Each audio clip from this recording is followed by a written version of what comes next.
All right. I'm sure we'll have people trickle in because we always do. All right, 1, 2, 3. All right, come on, Solomon, we're getting started. Call you out. Sorry. So, you know what? Thank you guys for being here today. First off, how many of you went to see Jason Abrams yesterday? Raise your hand. Was that not a phenomenal night? Oh my gosh. Well, you are in for a treat if you didn't go. And if you did go, you're still in for a treat because this is my favorite class that the McKisack's teach. I think the first time I saw this, Jim, you taught it at, I think it was just you, and you taught it at Columbus Realtors. And I think it was about 15 years ago or so.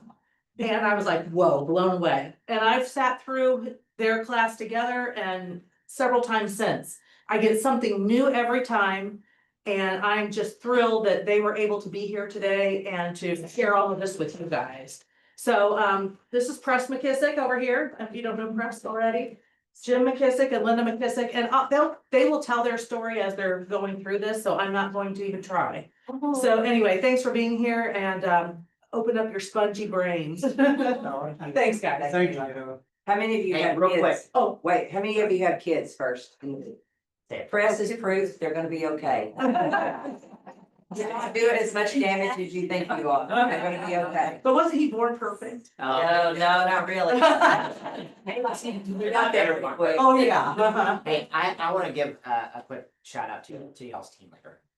Do you realize that this amazing individual has added over 1,000 people in her career to this company and changed their lives? I give her a You guys make it amazing. So I'm going to kick us off today before Jim and Linda jump in. Raise your hand if you would say that you are on the wealth building journey. You haven't made it, like you're on the path. Raise your hand. Okay, raise your hand if you want to be on the path. You're like, yeah, I think so. Okay, cool. So I'm in the same boat you are. I would consider myself a journey. Like I'm on the path. Jim and Linda, while continuing to invest, could, to be honest with you, and they would never tell you this, but I'll tell you this, they could go sit on a beach somewhere, never work another day in their life. And yet they're here today because they want to help all of you. And so I hope you understand, like, we have a saying at KW, who you're in business with matters. And let me just tell you, the people that you are in business with love and care about each and every one of you. We want you to have the maximum life possible and the biggest ability for you to go do what you want to do. So what I want to start us with today, if it's okay with you, is to pull out a pen and paper or your phone, whatever you're going to take notes on. And I would like you to spend just a couple minutes writing out why you are doing this business. Like, what are you actually working towards? Why are you waking up every day to sell real estate? So I want you to think in the future, think 10, 15, 20 years down the road. Why are you doing what you do right now? And as best as you can, I want you to, with clarity, write down that answer. What are you working towards? Just take a couple minutes and write your thoughts.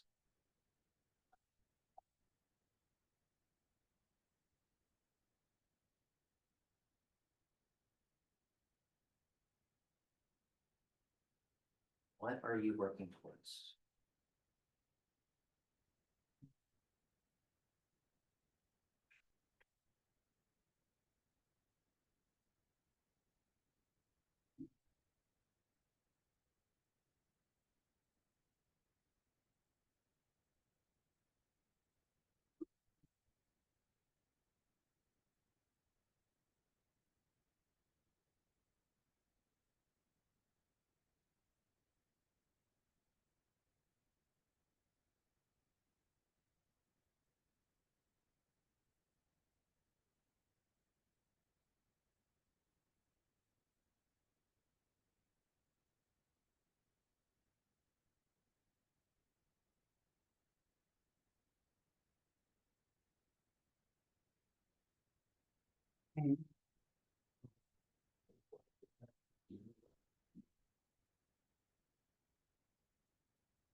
Okay. I'd like you to reflect on your answer for a second. Raise your hand if your answer, if you boiled it down to one word, that one word was freedom. Raise your hand. You're working towards freedom, having freedom in your life. Raise your hand tall. Financial freedom. Okay, financial freedom, okay. I would love to know what else, was it, kids, was it for your kids, any kids? Okay, cool. Legacy. Okay. What else did y'all put down? Who else would pick a different word? I would love to hear from a couple of you, what word did you pick? If you boiled it down to one word. Passion. Passion, okay, so you're working towards being passionate about something. Yeah, I'm just passionate about real estate altogether, the whole field and everything, and educating people. Love that, it's great, what else? Sustainability. Sustainability, okay. Love that. I heard time from someone. Time, right? Yeah. I'd even equate time to freedom, right? Here's what I find most of the time. For those of you who have been in the room long enough, most of us get into this business for freedom. Okay, we're in a 9 to 5 or we're in something, right? We wake up and we're like, I'm building someone else's dream. I would like to build my own dream. So we get into real estate and we quickly realize that when we go, we think we're chasing freedom, right? But we quickly realize there's still a lot of work, right? And so we kind of get into the grind and the focus then becomes selling houses. But what happens is if we're not careful, and one of the blessings I've had in my life is sort of having a bird's eye view into this industry and watching people over their 30, 40-year career retire with nothing to show for their time in this business. They sold and every year they sold and they had goals and they sold more houses. And at the end of it, they walked away with nothing. And this really is what I would argue is the reason why this class is really, really important is because we have a fundamental flaw in this business, and that it is a cash flow business. Meaning, if you want to make money, what do you have to do? Wake up and go sell a house. What do we not have? We don't have any recurring risk, right? There's no world in which this business, unless you maybe build a team and right have leverage in your life where you can not get up out of bed and make money. Does that make sense? So the argument I'm going to make that Jim and Linda are going to make for you today, and this would be my one challenge for this room, is right now, most of you are focused on the left side of this chart right now, which is to maximize your cash flow. So the game you think we're playing is just go make more money. But if you really want freedom from this business, if you want more time, if you want legacy, the thing you should actually chase is the owning of assets. Because that is where freedom comes from. It does not come from an amount of money. Here's my argument to you. I know a lot of agents who make a lot of cash flow. And typically what happens in our life when we make more money, what do we do? Spend more money. And so what happens is all that extra income, it goes towards funding our lifestyle, the lifestyle we want. The argument Jim and Linda are going to make today is the goal should be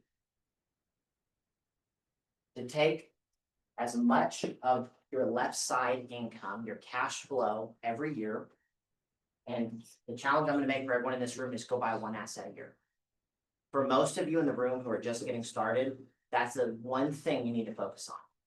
I would consider your year successful as an agent if you went out, maximize your income, and bought one asset a year from a goal setting perspective. Because stack that up over a decade, and here's what I know. You'll go from buying one house a year to 2. You go from 2 to 5. You might go from 5 to 10. And you'll look up in a decade or 2 decades with way more freedom than you have today. Because although this is, in my opinion, the greatest industry in the world, if we don't think about it and do the right things with our money, we'll likely wake up and be in this business not because we want to, but because we have to. Does that make sense?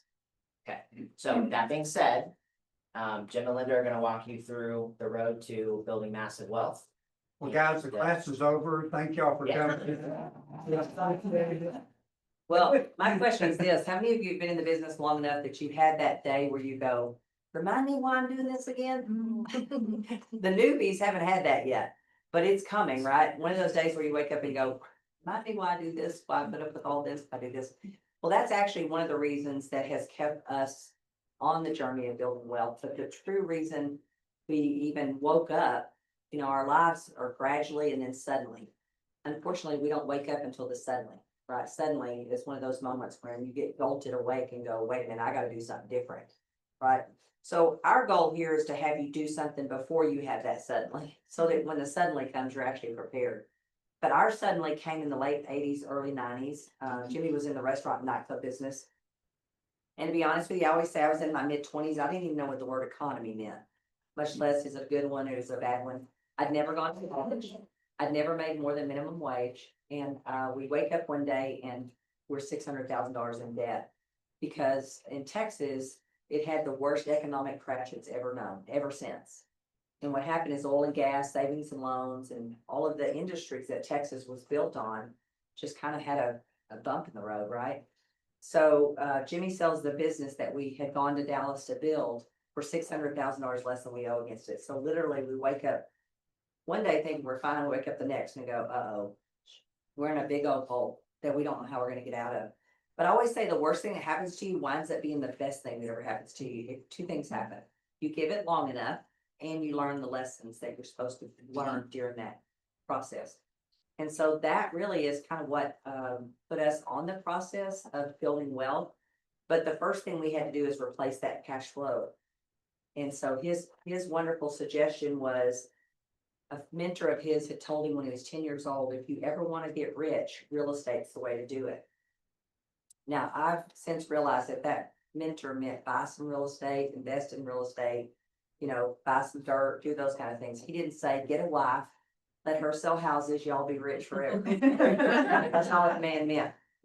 But thank God Jimmy didn't know what the man meant, because his solution was, when I asked him, I'd love to help you, but you know, I've never made more than minimum wage. Other than waitressing for you, what do you think I could do? And he said, real estate. I'd never lived in a house that we owned, so I didn't know what realtors did, but it was the greatest gift of someone knowing my skills and knowing my work ethic and thinking real estate would be a good match. And we are in the best industry to build cash flow. But like Press said, it's what do we do with that cash flow so that we have options and we have freedom at some point in our life, and we're ready for those graduates and suddenlies. How many of you have already started getting aging parents? And sometimes the money's not there for the future. We're in. Like how Press and Blair are like. You know, Russ and Blair, you're both in trouble. The first rule of asking questions is don't ask questions you don't. Don't want the answer.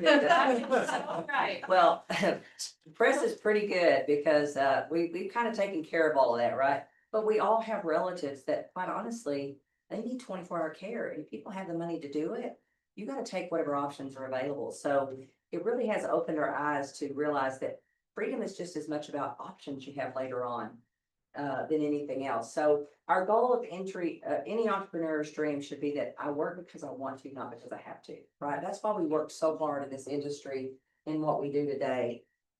But here's the reality. If you followed 100 people for the 40 years of their working career, here's what the statistics tell us happen.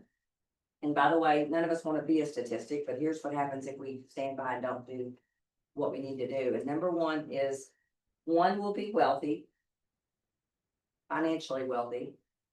4 will be financially secure. 5 will be working because they have to, not because they want to. If you have noticed lately, when you go to your grocery stores, I don't know, maybe it's just in Texas, but it's not teenagers anymore, is it? It's retirees, because they ran out of money before they thought they would. And then 36 will be deceased. We definitely don't want to be in that category.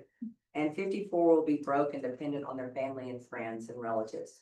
And I don't know about you, but some of those relatives are going to be ours, right? And so to have the option to pay off a house and let them have a life estate, being able to help them with whatever medical care that they need. Those are the kind of things that we don't think about today because it's too far in our future. But here's how we'll know we're gonna be wealthy. And I always say, put this in front of you somewhere in your office, and until you can answer yes to this question, yes, I'm there. Every part of the week should have something in it to do that you're building wealth. It says when your passive income exceeds the income necessary to fund your lifestyle and provides you the freedom of your time and money so that you can do what it is that's important to you. And that might still be work. You still might be so passionate about this that you want to keep working. Totally okay. And what is the key word in this phrase? Passive. And we always don't talk in terms of passive income. We always talk in terms of earned income, the money that we go out and work for, not putting assets and businesses and that stuff to work for you. Get money. The wealthy people, what we learned over time is they talk in terms of passive. They don't talk in terms of earned income. So in real estate, I know I got in because we needed money real bad.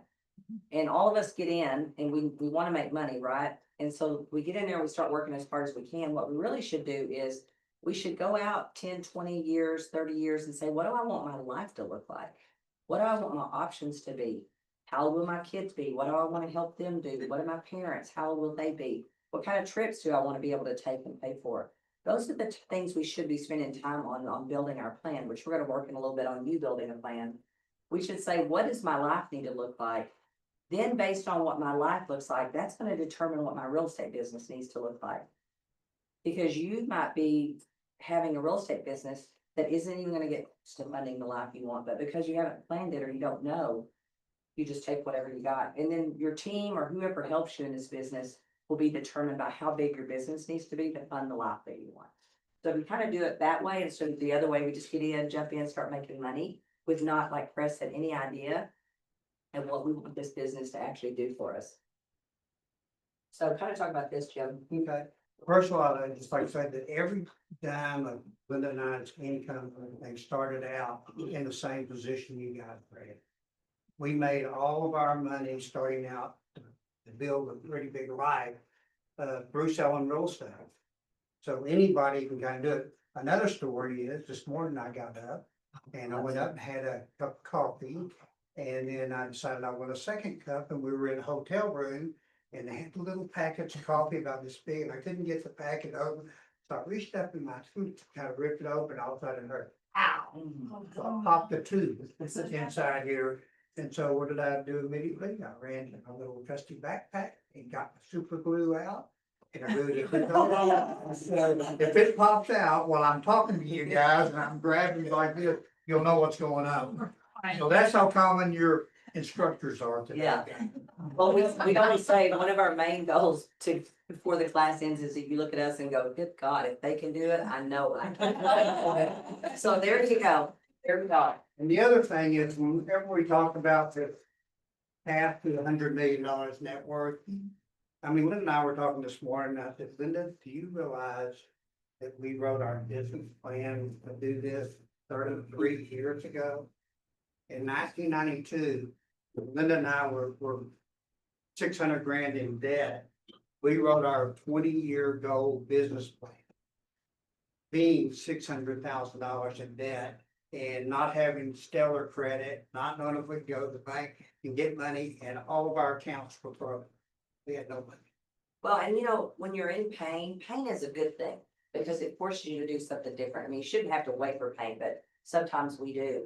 And the pain of being in that situation and not really knowing, the problem isn't that life's going backwards. The problem is you don't know where it's going to end. You don't know how far backwards it's going to go, right? And so for us, we realized we're not doing some of the right things to be in this position. And so we started looking for books and mentors, anything that would help us learn, because knowledge fixes a lot of stuff. But guys, whenever I was in the restaurant nightclub business, I would walk around literally with $5,000 or $10,000.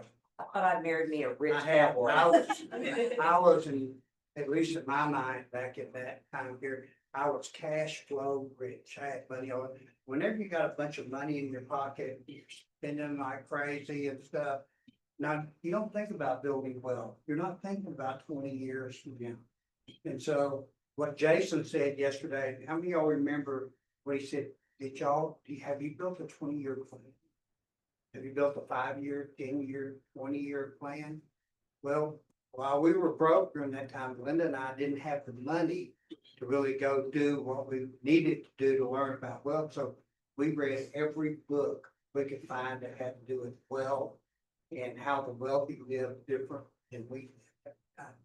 And so we got a mass education in money back from just reading all the books, Cash Flow Quadrant, Rich Dad Poor Dad, Millionaire Next Door, The Wealthy Barber, Thou Shalt Prosper, all these books and stuff, we just poured into our head.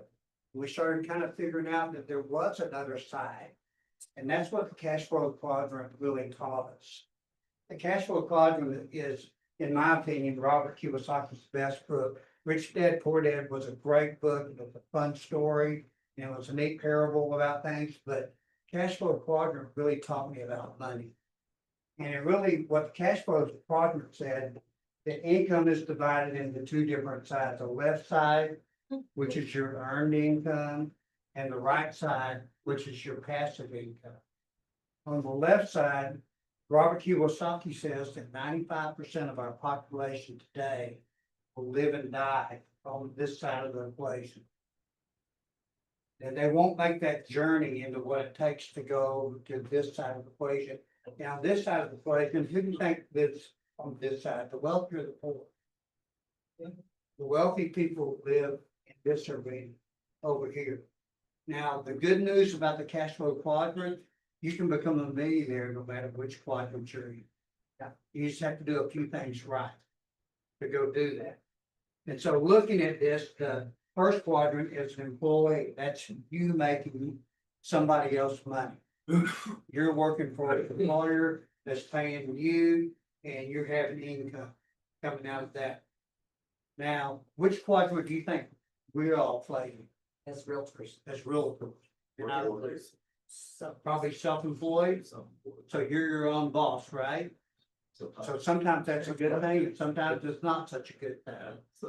You know, and so it's really you plus maybe some assistants or maybe some vendors or some other people that are helping you build what you think is the business, right? And then moving to this side, this is the businesses. This is actually people making you money.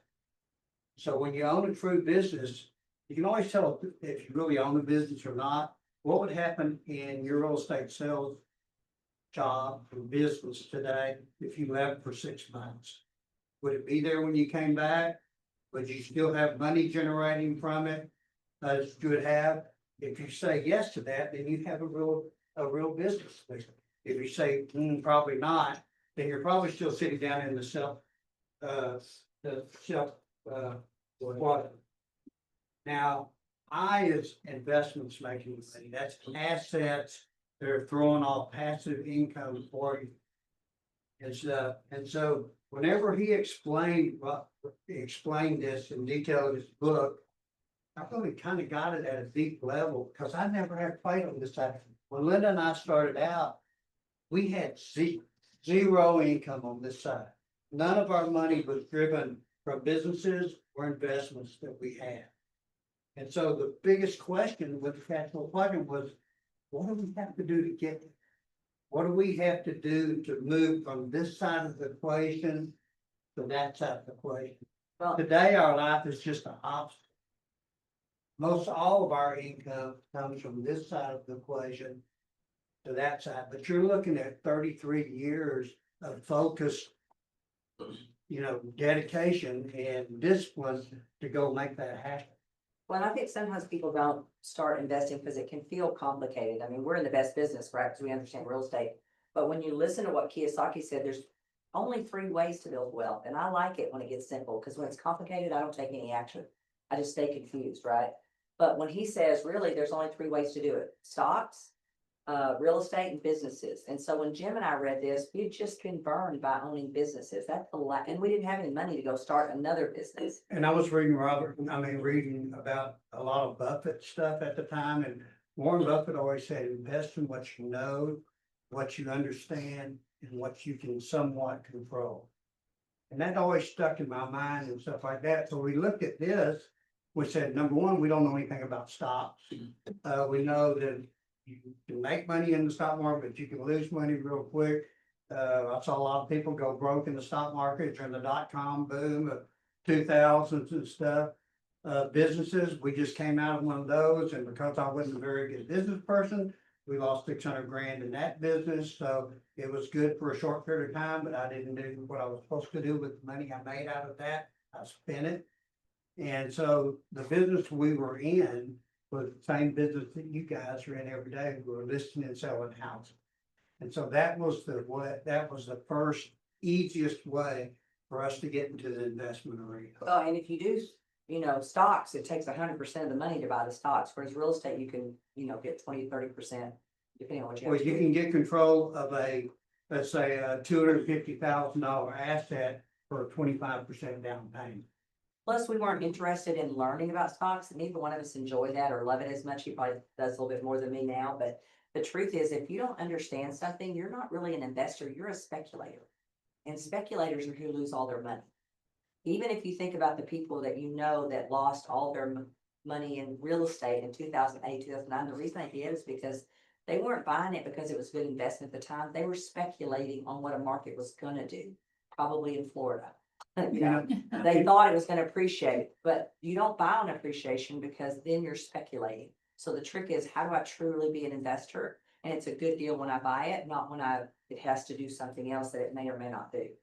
And with real estate guys, you guys are in the know.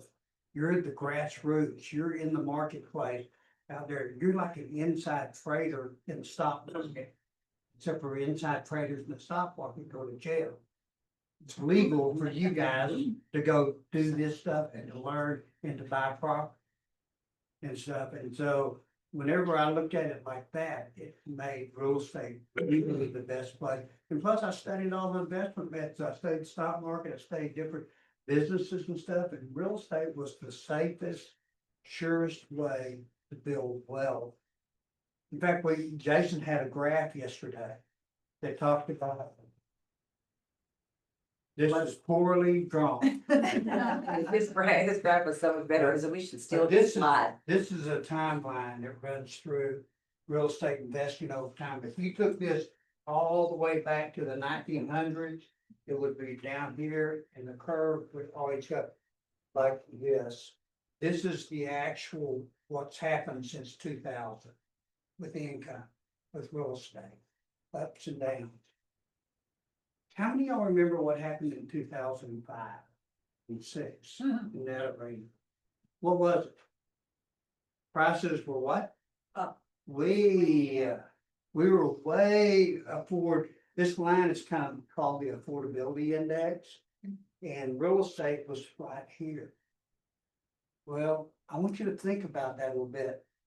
Everybody said you would be nuts to buy real estate in 2005. You're crazy. No one wants to buy real estate, because what happened in 2008, 9, 10, 12? Boom, it went down to here. 30%, 25, 30, 35% of value was lost in real estate, right? So real estate's a really dumb investment when you look at it from that perspective, according to a lot of people.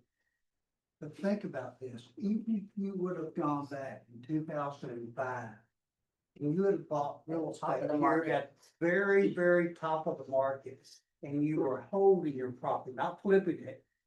Because flipping does not build wealth. Building wealth takes holding real estate and let compounding and stuff work for you over time.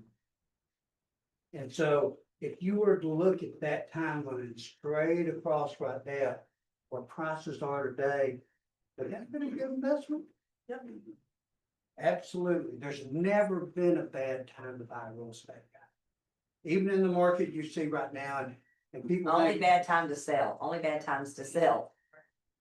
If you hold on to them long enough, they fix any issue you have. So this is the argument and the logic that Linda and I took back in the early 90s to start building our investment career.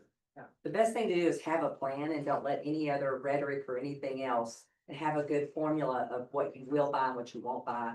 And then let the rest of the world Because if you look at the people who've gotten wealthy, they typically go left when the rest of the world says go right. Right? And right now, the rest of the world's saying go right. We're gonna say go left. So some of the issue that we had was the DMD disease. It's called the disappearing money disease. How Anybody many else of have y'all that? ever had been convicted with that? The money touched our greedy little hands. This was the Jimmy of the nightclub day. Yeah. That money touched my hand, it went in my pocket. And Linda and I were off to Mexico to do a trip or going Or to do Vegas. something or Vegas or whatever. And the money was just flying out of our pockets faster than we could make it. So where does the money come from when you don't have the money? Because a lot of people will use that excuse for way too long. And the truth is, you're either driving it, wearing it, eating it, living in it, or somebody else has it.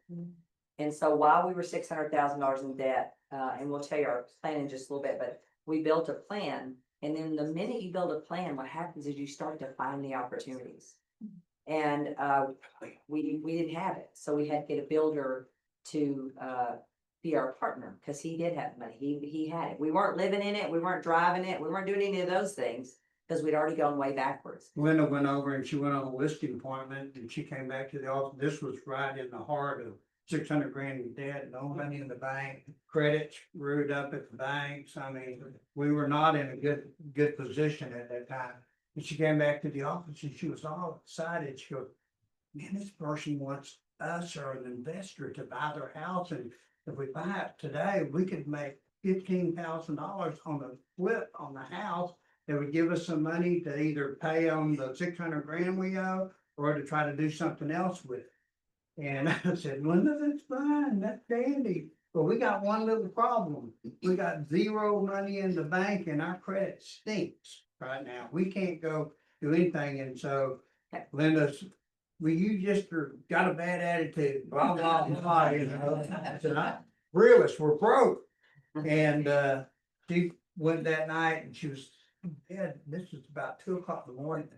I felt her kind of moving around. She sat up in bed and she goes, Lou Craft. And I go, oh crap, she's got a boyfriend or something.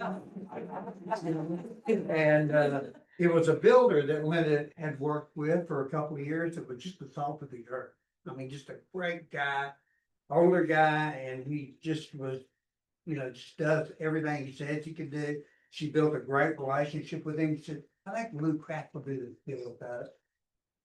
So you went and had a conversation with Lou. So the first 3 houses we did with Lou, one of them we still own today. Later, we flipped the one, made exactly 15. And then an RTC property came up for 15,000, terrible condition. We bought it. It was a 3,000 square foot frame house that the utilities hadn't been owned in 2 years. It was in the historical district of Denton, Texas. Lou and I, Close to the college. yeah, close to the college. Lou and I went over there to look at it and he almost fell through the floor on the inside of it, but his eyes got about this big. I could convert this to a fourplex for about $16,000. I said, really? And he goes, yeah. He said, what we'll do, we'll just pay 15,000 for it cash today, and we'll take the house and go to the bank and put the house up as collateral. We'll borrow the money to go fix it up and turn it into a fourplex. So we did that with that home, and it worked out beautifully. The numbers were good, and all of a sudden we were cash flowing good on this deal. Lou helped us get the loan at the bank. Then we found another one on the north side of town, did the same thing with that property. And then we came up and we divided our partnership up with Lou and said, well, you know, wouldn't it for you, we wouldn't have got these houses. So which one do you want? You take your pick and we'll take the other. We picked one on the north side of town that was a little better conditions. And we took the first one that we bought. We still own that property today, and it pays us up about $4,300 a month, which is more than I make in Social Security for working for them. Off of one investment. So it starts with a plan though, and this was kind of our plan. While we were $600,000 debt, we thought, well, if we're gonna get our money to come from the other side, we gotta have a plan around. How many of y'all have built your set of wealth building in the room? And put it on paper, we've written it down and look at it on a regular basis. Well, one of the things that we got out of all the books that we read is that everybody that wants to build a big life, wealthy side, did that at some point. they went out and they put a plan down in writing on what they wanted to do, so we didn't know how to do that plan. And so in 1992, where our head was in 1992, Linda and I, we were talking and we said, what would be a number that if we came up with today? I'm 40 years old and broke at the time. So by the time that I'm 60 years old, what would be a number that we could retire on and live happily ever after, you know, if we chose to want the freedom to go do something else, or just to live our life out? And at that time, where we were, it was, we came up with a number called $250,000. So that was the first number that we put at the top of our, we call it our freedom number. We put that number on there because that number, putting it there, got us on the journey of passive income. Before, remember, we lived all on the earning income side.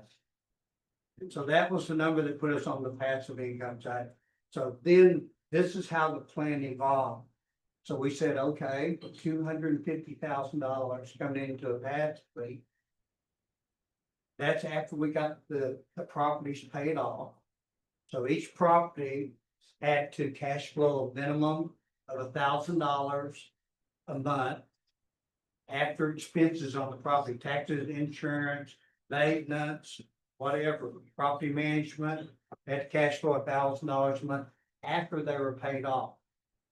And so we knew at that time, if we wanted to get the $250,000, we needed to own 20 houses. We needed to have them free and clear within 20 years. And those houses need to pay us $1,000 a month passively to give us that. Now, the thing that we didn't think about, that we didn't talk about that time, is if we were able to do that, what would that do to our net worth? What would it do to own 20 properties free and clear in today's market? Let's say your average sales price is $250,000. How much makes that? $5 million. So we didn't even think about building that $5 million worth of assets there. We were worried about that $250,000 for getting there. So those came through there, and then we didn't really account for appreciation either. Appreciation was just icing on the cake. And so when all those things happened, it was really neat to write it down and to put it and see a plan to go get there. We gave ourselves, we bought first year when we bought 1 or 2 houses. I was 2 houses the first year, and we got at some point to where the most we bought was 5. At that time, we gave ourselves 5 years to get the 20 houses bought. And the reason we had 15 years, a lot of you are young enough, you don't have to do 15 years, but we were trying to hit his 60-year-old mark.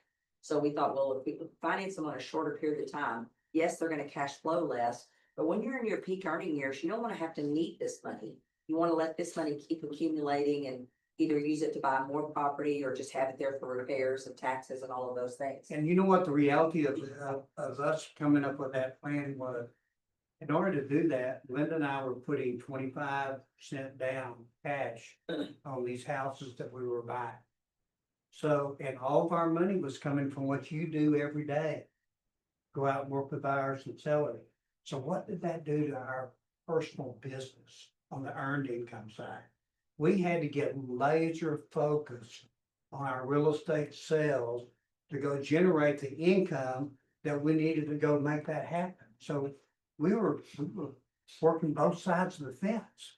Well, Yeah. because we had that DMD disease, we had to have an automatic plan to take it off the top, because if we touched it, it was gone. So the title company, Texas was the first state that would allow you to be paid at the closing table instead of having to come back to the office and all that stuff. So we had our title company take off 15% of every commission check. We said, we don't even want to see it, we don't want to touch it. And it went into an AG Edwards account. And Money that's where, market account. yeah, and that's where we got the money for the down payment. Every time that account would get $35,000 to $50,000 in it, we'd go buy a house. Every time. And so we worked like crazy to try to get $35,000 to $50,000 in those accounts. do it.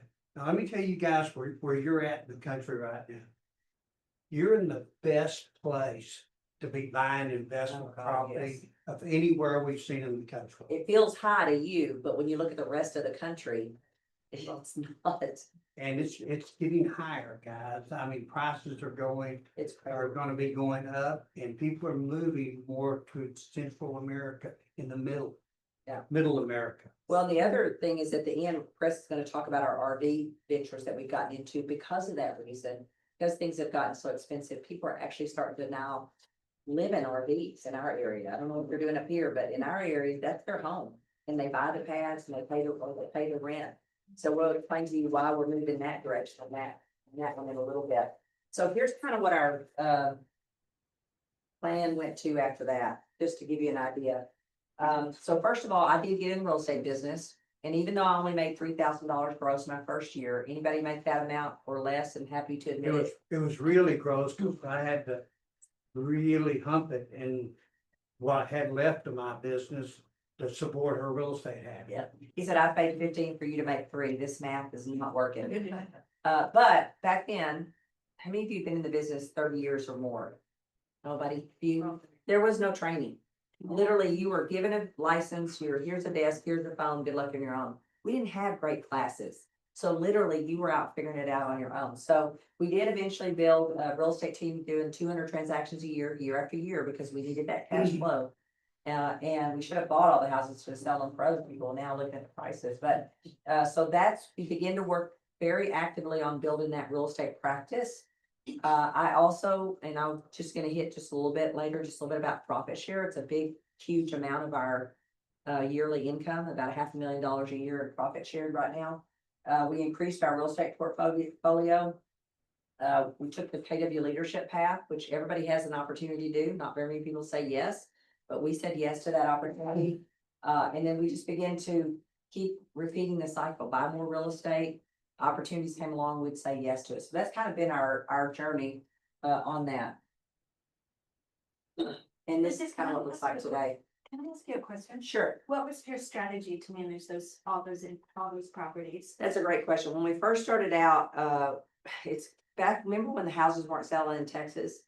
Every seller was wanting to move on and they want you to manage it. We were in They love us. 100% buyer's market. Yeah, it was terrible. So before I knew it, I'm managing a bunch of properties plus selling real estate. So we went in partnership with a neighbor, not a good plan to pick a partner, but Becky and us went in together and just kind of did a side property management company and started managing the properties of all the people that would want to leave Texas, but they couldn't because they had their house. We've also had them be with other property management companies when we closed that one down. If we had it to, now we have one girl, that's all she does for us.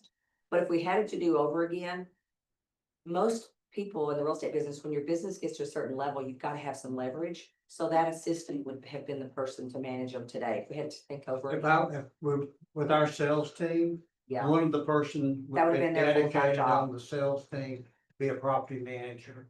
And to manage along with all of our properties. other jobs. And then when there's enough properties, then you would branch off and have one single person that does it. Because, you can regulate what they do. With a Like- property management company, they don't put your properties first Like necessarily. today on our annual rentals, we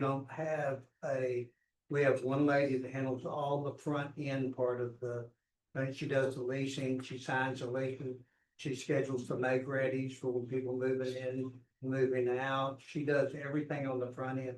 And then our accounting team does the back end account and everything. And that's how we run it. We've got 64 annual rentals that we own today that she manages. Yeah. So, we have market centers that we own, profit share. We've made over 16 million in Kelvin's profit share. Most people don't even treat that as an opportunity. I don't know why, but they don't. Management company, and this is in Branson. We recently sold that one. We'll tell you that story in a little bit. Cause sometimes we're whole people. We don't usually sell, but every once in a while, the perfect buyer that's no one else is ever gonna be able to match comes along and you gotta make that decision to do it.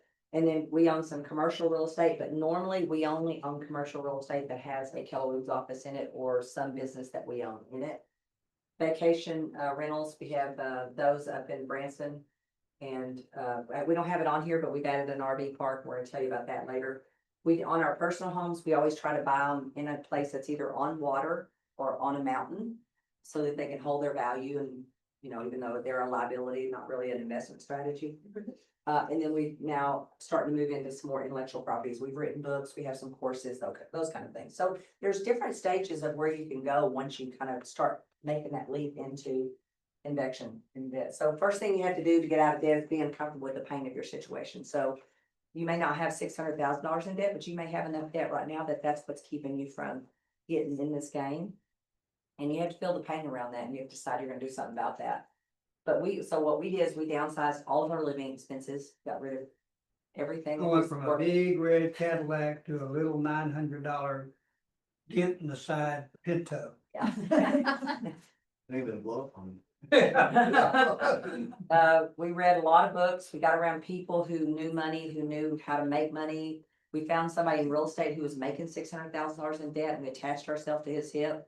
What's funny is it's Tony, the seller Yeah. today. And so now we're partners with him. And I always like to say now he calls us for our advice.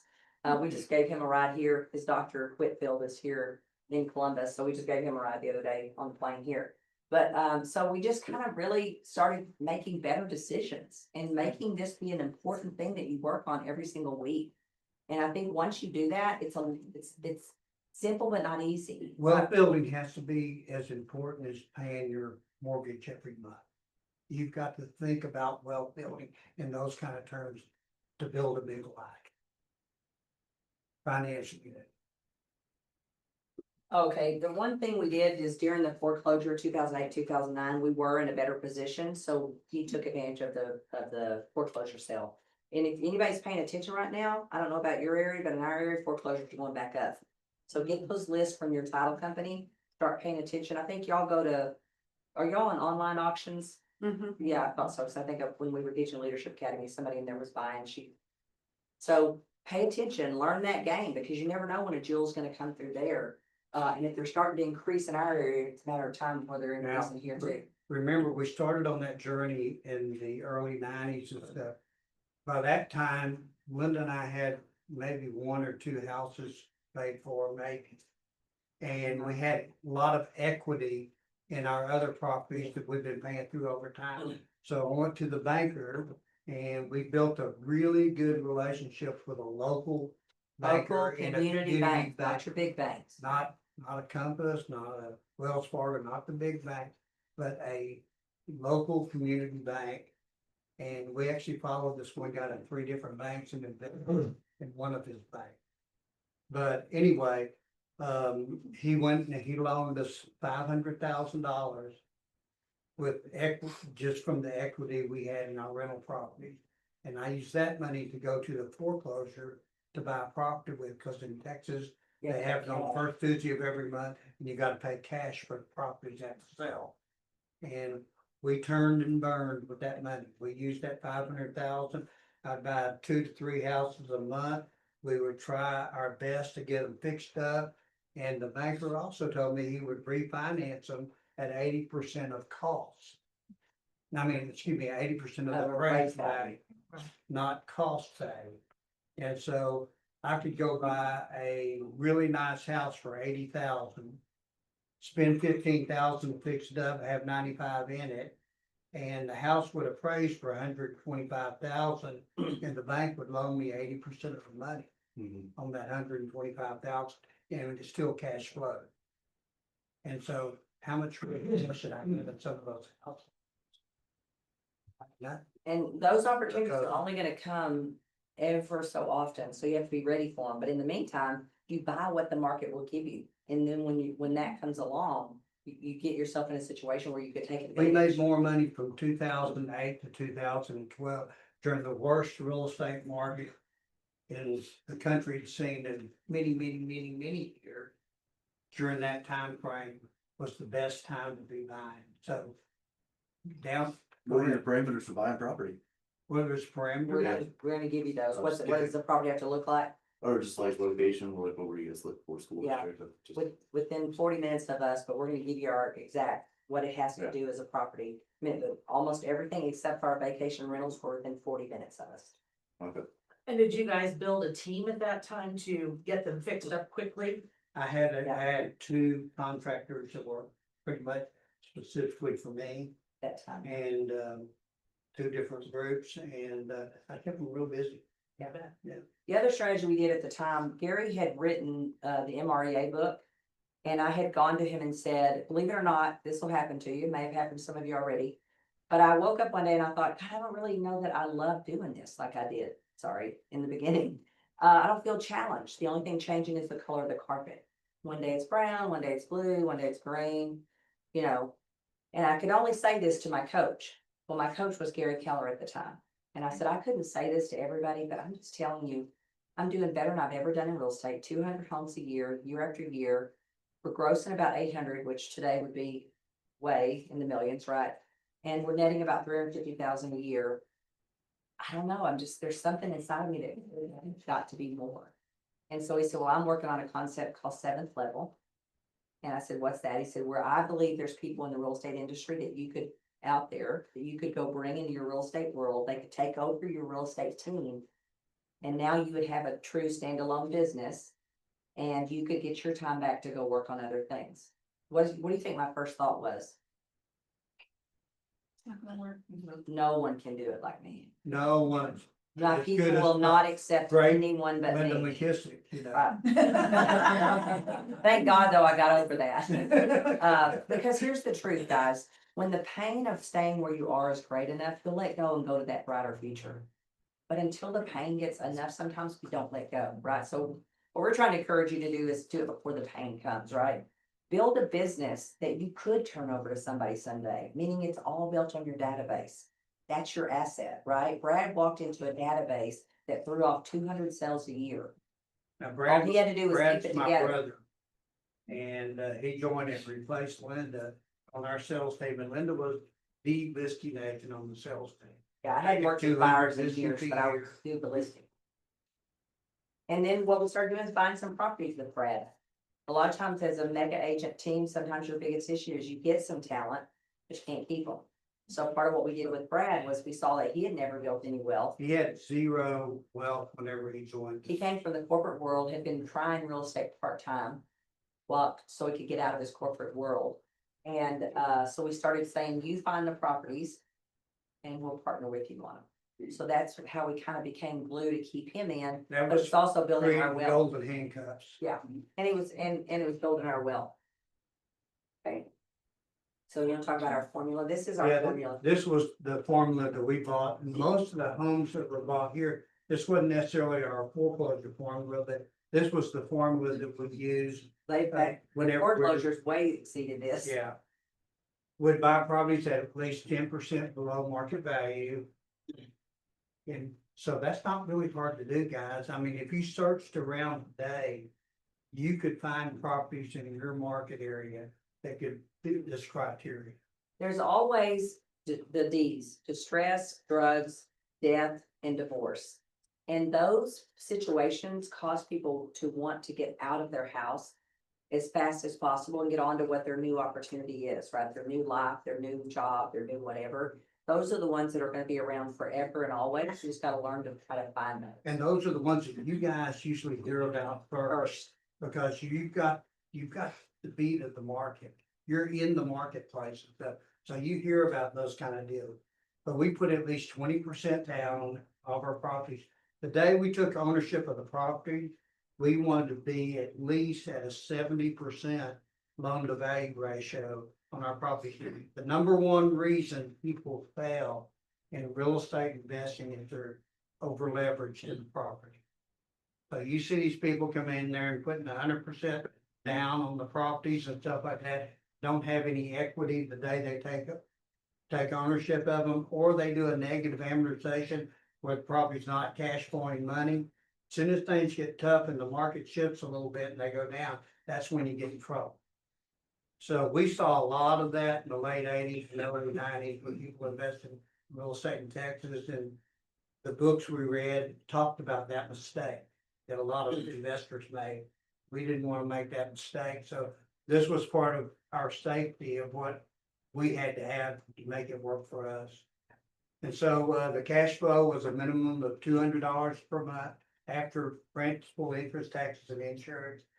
We tried to make ours because of my age at the time, on 15-year amortizations. Now, in today's market, guys, it would be tough to go out there and make a cash flow and get you a couple of $100 a month out of on a 15-year note. So even if you're older, you may have to do a longer amortization on that or put more money down.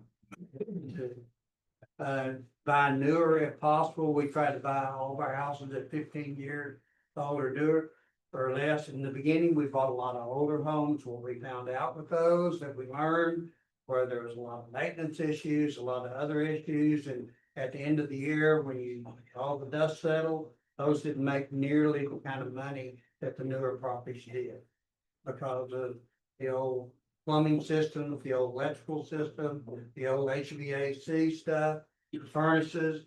And so anyway, we moved to do that. Yes, ma'am. I'm sorry if you already answered this. Do you solely do single family or do you do condos ever? We don't have a lot of condos that have not done well in Texas. Um, I wish we'd done some condos. yeah, they eventually did better, but in the beginning, they were like hard to get away. With the condos, you just gotta, the HOA fees and stuff, don't really mess up your cash flow too much. Yeah. Depends on how much they can raise those HOA fees. Right. So there's some things with investing in condos that you just gotta be careful. Yeah, and the reason we like single family is, one, we felt safer with it, but two, like if you buy apartments or duplexes or things like that, you're only when you're able to sell it, it's based on the cash return that it can give you, right? Because an investor's not gonna pay you. Whereas a retail buyer on a single family home, they pay whatever the market is. So that's one reason why we can't Yeah, say the bottom line, our strategy on the front But if end. condos were good, that would do. The strategy on the front end for us was, we wanted to have a house that's in a good enough area and a good enough house that we could retail to one of our retail buyers and not have to sell it to investors. Because investors, it's always a price. It's always based on what that's gonna generate in cap rate. And so then we try to buy 3 and 4 bedroom brick or stucco homes, and we wanted to buy in stable or appreciated neighborhoods, and that's pretty much what we did. So I think now we're gonna let them kind of do a plan. Okay, yeah. And even if you just take a stab at it, what we Okay. found is things really progressed when we kind of put a piece So of. take out a piece of paper. And I want you guys to really think about your freedom number. And it's okay, you can change it later, you can tell we I passed. want you to think of a number by the time that you're getting into a retirement age or an age where you don't necessarily want to work anymore. What is the number that it would take for you to have coming into you passively or semi-passively? That you could retire on? Come up with a number. That's exactly what we did. In 1992, this was our number, $250,000. Today, that number is way above that. Well, and the reason, honestly, I don't Per know year. about you, some of them, yeah, per year. Okay. Some of the things that bothered me is that when I would go to classes and they'd say, how much is enough? That just irritated the crap out of me and I couldn't figure out why.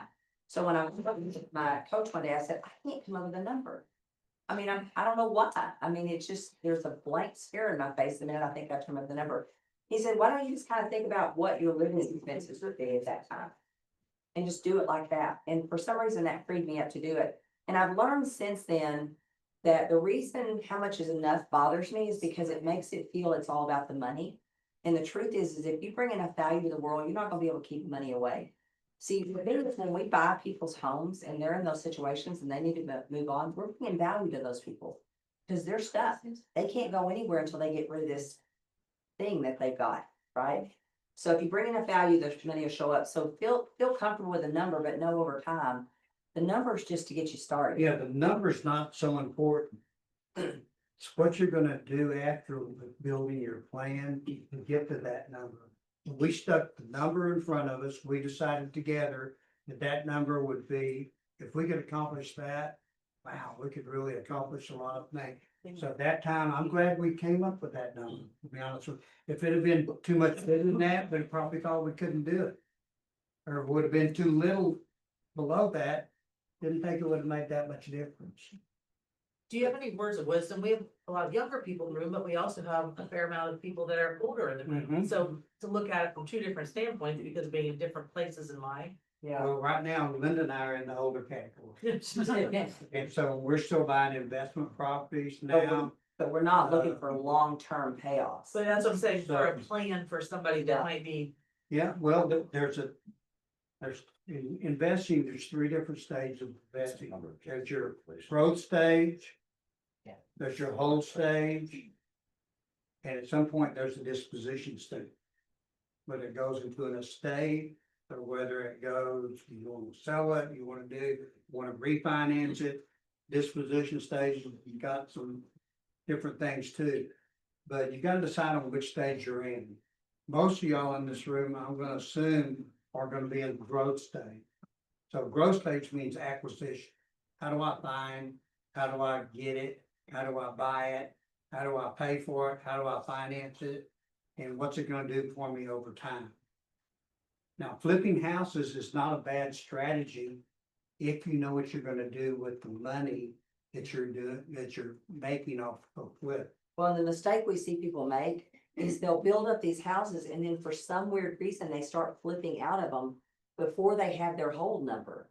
Until you get that hold number, yes, you could flip here and there, but you're not gonna quit. You're gonna keep holding properties until that cash flow is the amount of money that you put on that piece of paper. And I think that's where people get confused. They think flipping. Now, here's funny, Jimmy and I today are looking for flips. We have 2 or 3 of our people that work for us that we say, look, you go find the property, we'll partner with you on it. We got the money. Partner with us on it, right? Because we're gonna flip, but we won't do holes with you, because we don't know if we're gonna be here 20 or 30 years from now. I'm gonna be here. Jimmy's not sure. Jimmy's not sure, but I'm sure. I'm doing longevity. But that's the point, is wherever you are is gonna dictate Hey, how long you have. Yeah, I don't know when you want me to do this, but I was gonna walk through the IRA strategy as well. yep. we can So do that. whenever you want me to. Okay, do let's we let do them that get a before or plan. After the plan. Let's Does work anybody through have this and do it ideas? after this. Do it right after this. So how many of y'all come up with a number? Is that for annual cash flow? Annual Yes. cash flow. That This is would what you replace your wanna, sales if you needed it to. this is what you want coming in passively by a certain time frame. For us, I was 40, by the time I was 60, this is a 20-year plan. So by the time I was 60 on this 20-year plan, I want to have 250,000 coming into us passively a year without us having to work. If we chose not to. So how many of y'all come up with a number? And then, Interesting, read that just to share. For today's numbers, it's 580,000. That's Okay, the adjusted. Yeah. That's the for Yeah. inflation. yeah, well, and then you gotta back it up and say, if I was just, just pick something, you don't have to say that's your only thing you're gonna do, but say I'm gonna do single family homes. How many homes would I need free and clear right now on today's prices to do that? And then that's gonna kind of back it out. And what we begin to see is 20 houses, we could, over a 5-year period, surely we could do that. We're in this business, right? So it kind of makes what seems way out there obtainable. we did the same thing on our business plan for our sales team. For what we wanted to do in earned income. We came up and said, we want to make X amount of dollars in real estate this year. So how many buyers did we need to work with? How many sellers did we have to work with? What was our average? Which I hear you are about to have an amazing business planning class at the board. This is the same principle, except for we did it on our freedom number also. We threw a number out there that we agreed on, and then we figured out what it would take to get us to that point in the 20-year time frame that we gave.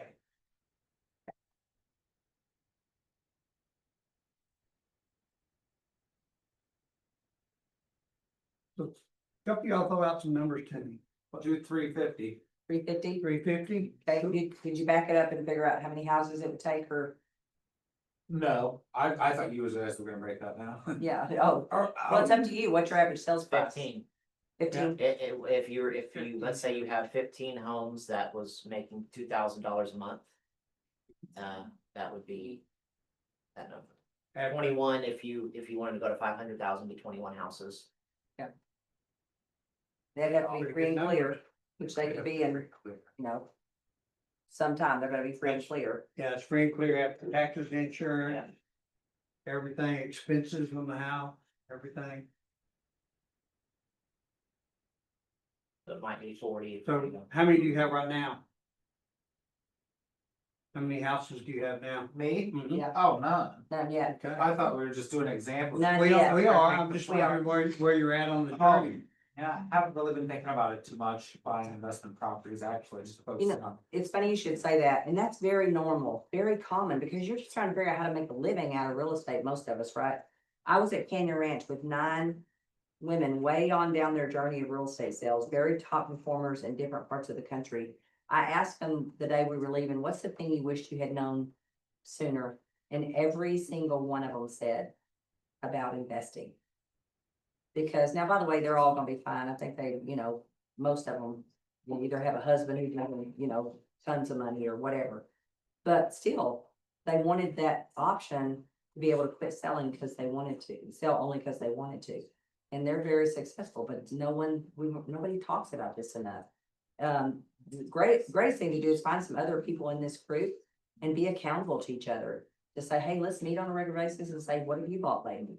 No, I mean, put together a wealth building group in your office of people that wanna do it and have a meeting once a month and discuss building wealth and discuss building a business plan around wealth and discuss. We do it once a month. We just had our first one because after we started teaching wealth building throughout the You're all country. welcome to get on our. Yeah, you'll get a QR code at the end, that will, Rachel will notify you that we're gonna have it next. And you're welcome to jump on, you can ask any personal question. The other thing that we're noticing already on our first call is somebody says, hey, I have this investment, anybody interested? So there'll probably be some deals even get put together in the group. But, if you have questions, you just need somebody to guide you and help you, and you're looking at something and you're nervous about doing it. That's what we're gonna be on that call for, yeah. There's also the AREA group here in Ohio. They're all over Ohio and they have a call every Friday once a needs. Uh-huh. Oh, that's And- great. And and it's, it's like $250 or something to join for the year and you can have up to 5 people in your group. And so they walk you through, all different types of creative selling and so forth. And also I belong to the Ohio Commercial Real Estate Exchange Association, and that is another avenue. Yeah. Well, believe it or not, once you start telling people that you're looking and if you want to buy something, you'd be surprised where they come from. We bought them from other investors. We bought them from our agents. We bought them from just finding them ourselves. I mean, there's just, but until you kind of get in the game, somebody else will buy them. How many of you in the room right now own at least one other property besides the house you live in? What was the question again? I said, how many in the room own at least one property other than the home that you live in? Have at least one investment property? Good for y'all. Perfect, good. Yeah. All right. So real quick, we're gonna hit, Chris, you wanna do the IRA thing? And then I wanna hit profit share real quick. We're gonna hit them real quick and then we'll move on to Chris talking about RVs, and be writing any other questions you have down too. Since We'll we're open everything up for Q&A. Okay, who in here is maxing out their IRA every year? Okay, gonna highly encourage everyone to look at this. So, to be honest, like Jim and Linda said, I was not raised in a household with anything to do with stocks. Here's my, here's my disclaimer before. Number one, not a financial planner. Number two, you should know this is very important. When Facebook went public, okay, so I immediately bought it. Jimmy and I bought it. Then if you remember, it went way down.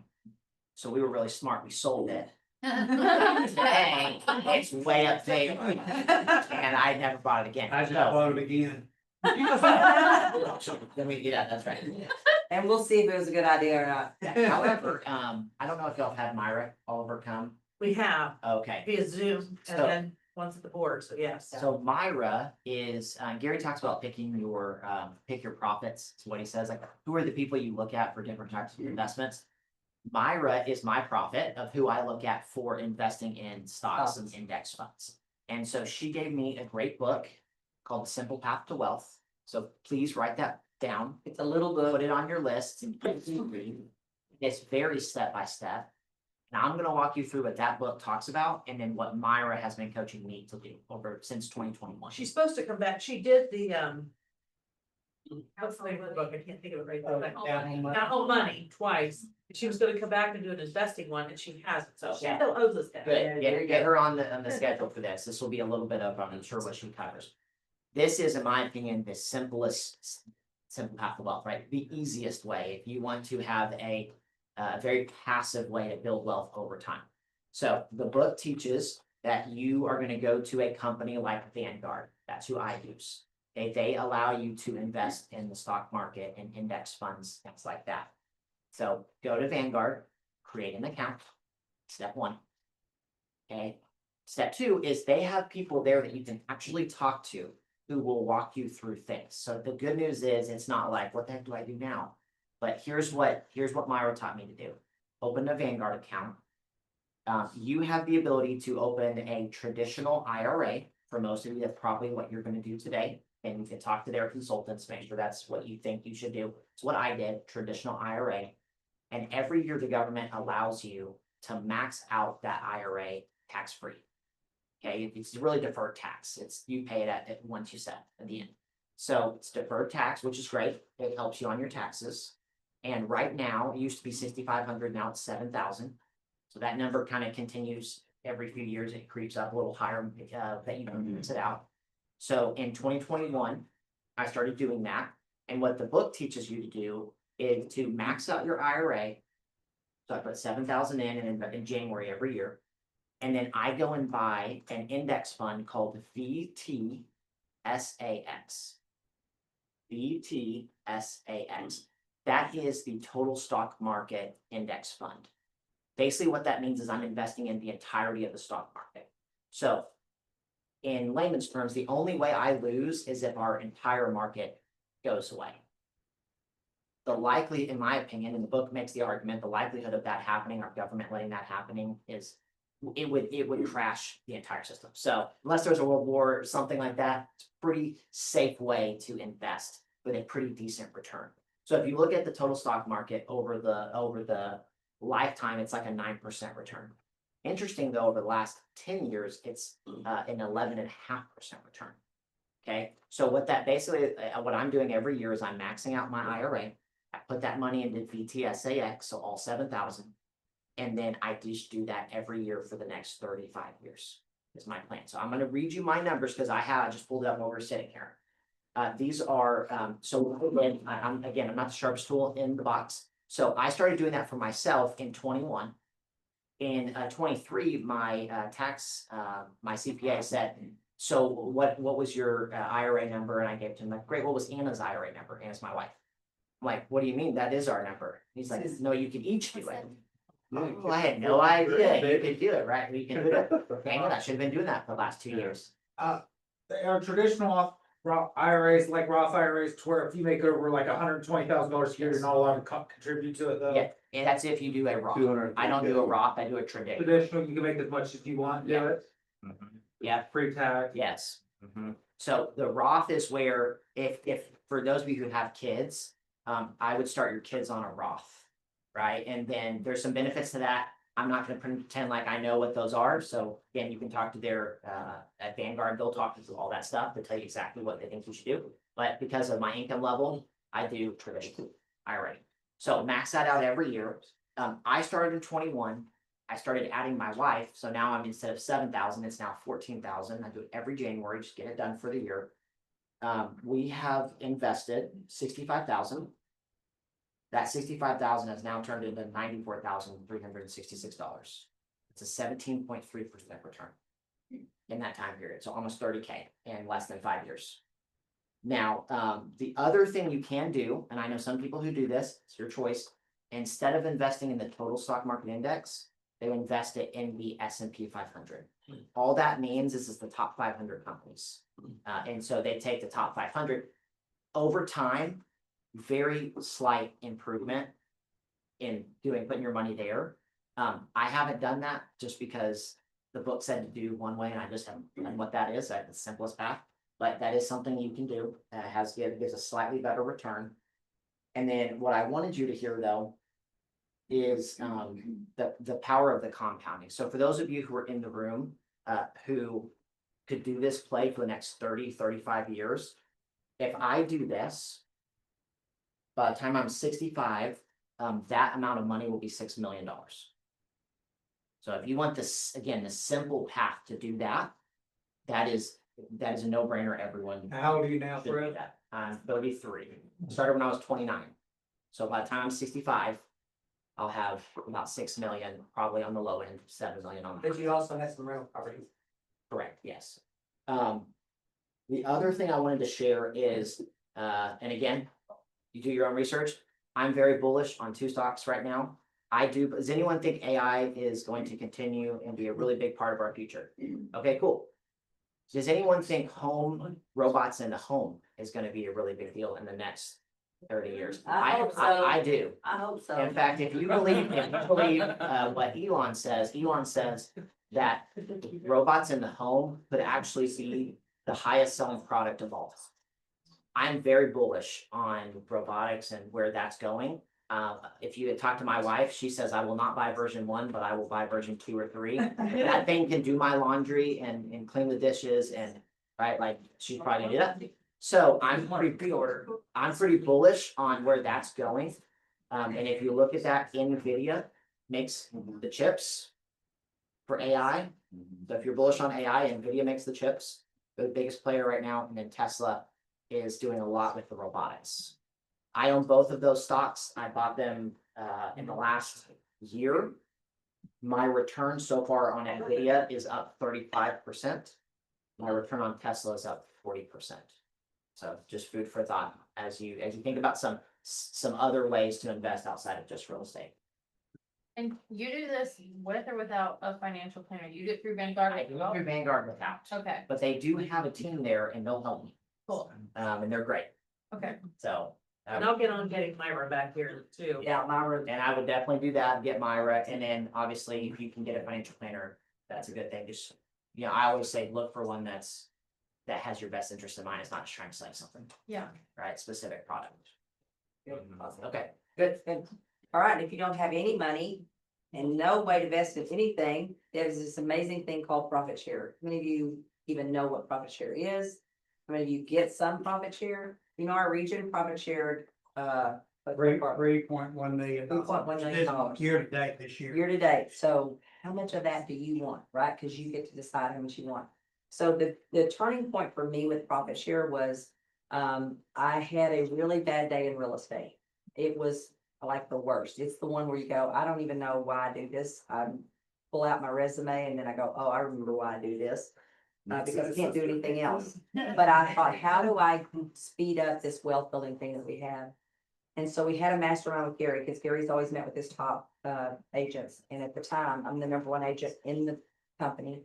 And we're in a mastermind group. And he goes around and he said, look, guys, we need to talk about y'all having multiple streams of income, kind of like we're talking about today. He said, I want you to go around the room and I want everybody to pick an outside stream of income that you can have as a realtor. So I'm sitting in the last seat that day and they go around the table, insurance is gone, title is gone, mortgage is gone, home repair is gone, everything's gone. So when it comes to me, I'm like, what am I gonna pick? And he said, you've been wanting to understand our profit share. Why don't you come back next quarter with a pro forma on if everyone in this group treated profit share as a standalone business? I thought, oh, that sounds great.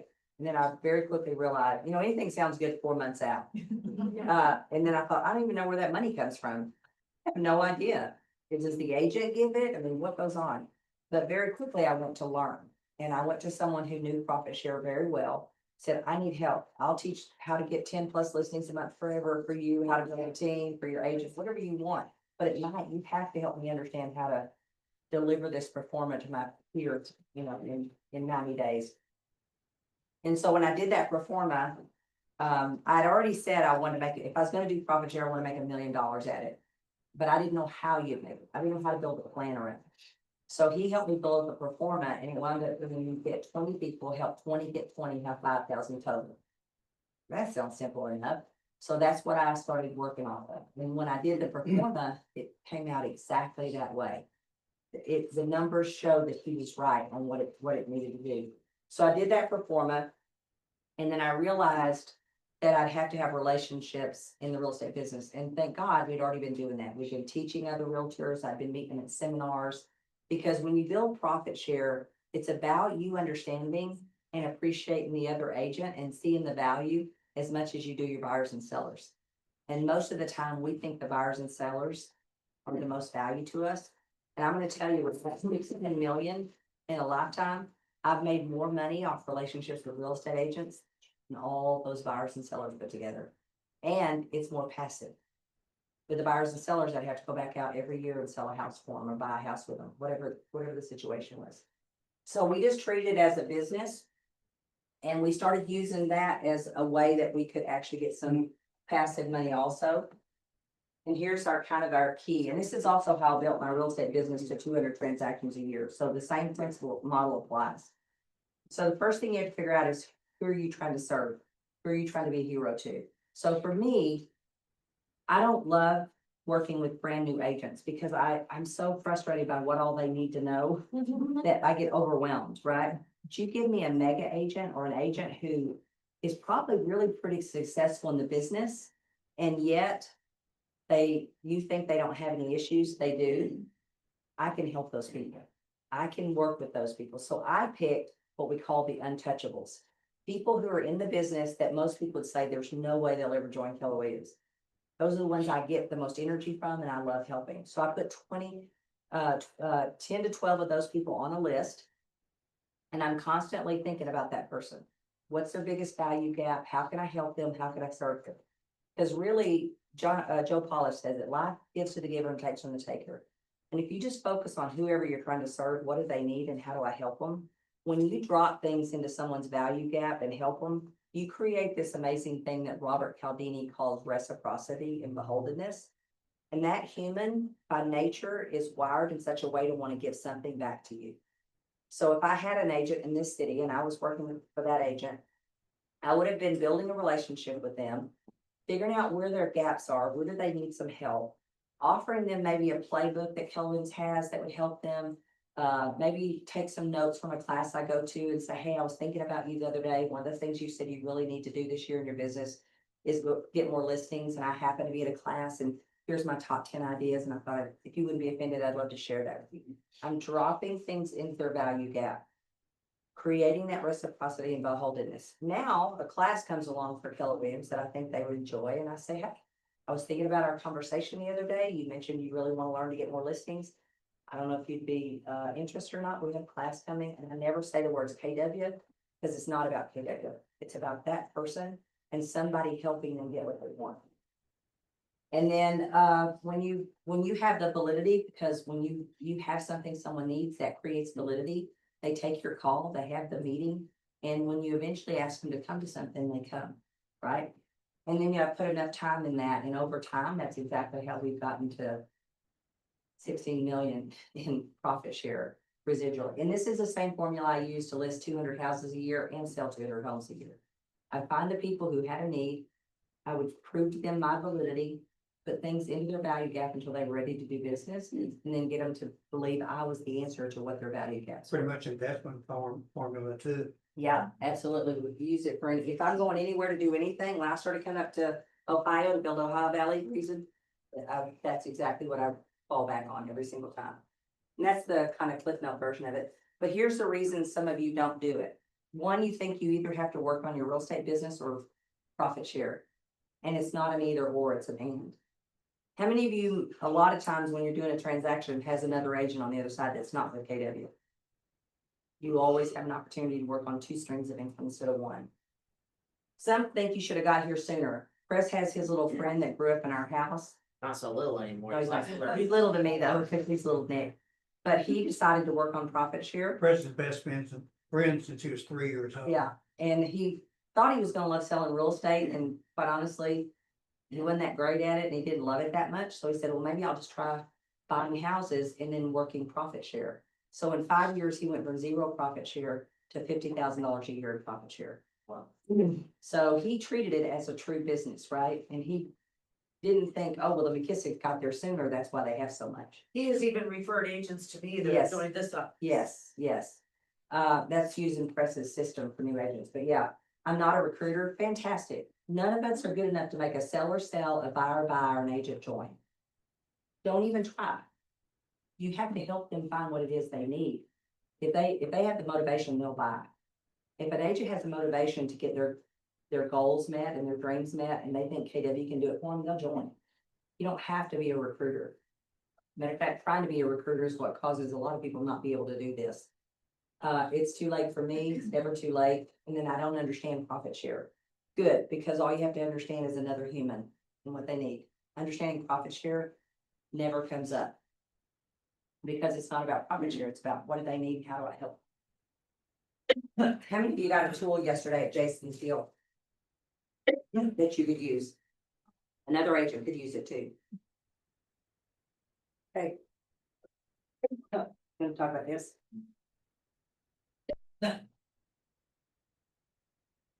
This is us selling the McKissick. Yeah, well, one of the things that Linda realized off of with our real estate sale is you needed to build a brand, you need to build something that people recognize whenever they saw the McKissick Group name. The other thing we had to do is go create a database. How many of you guys have a database that you're working off of? If you don't have one, you need one, you need to work on building that on a daily basis.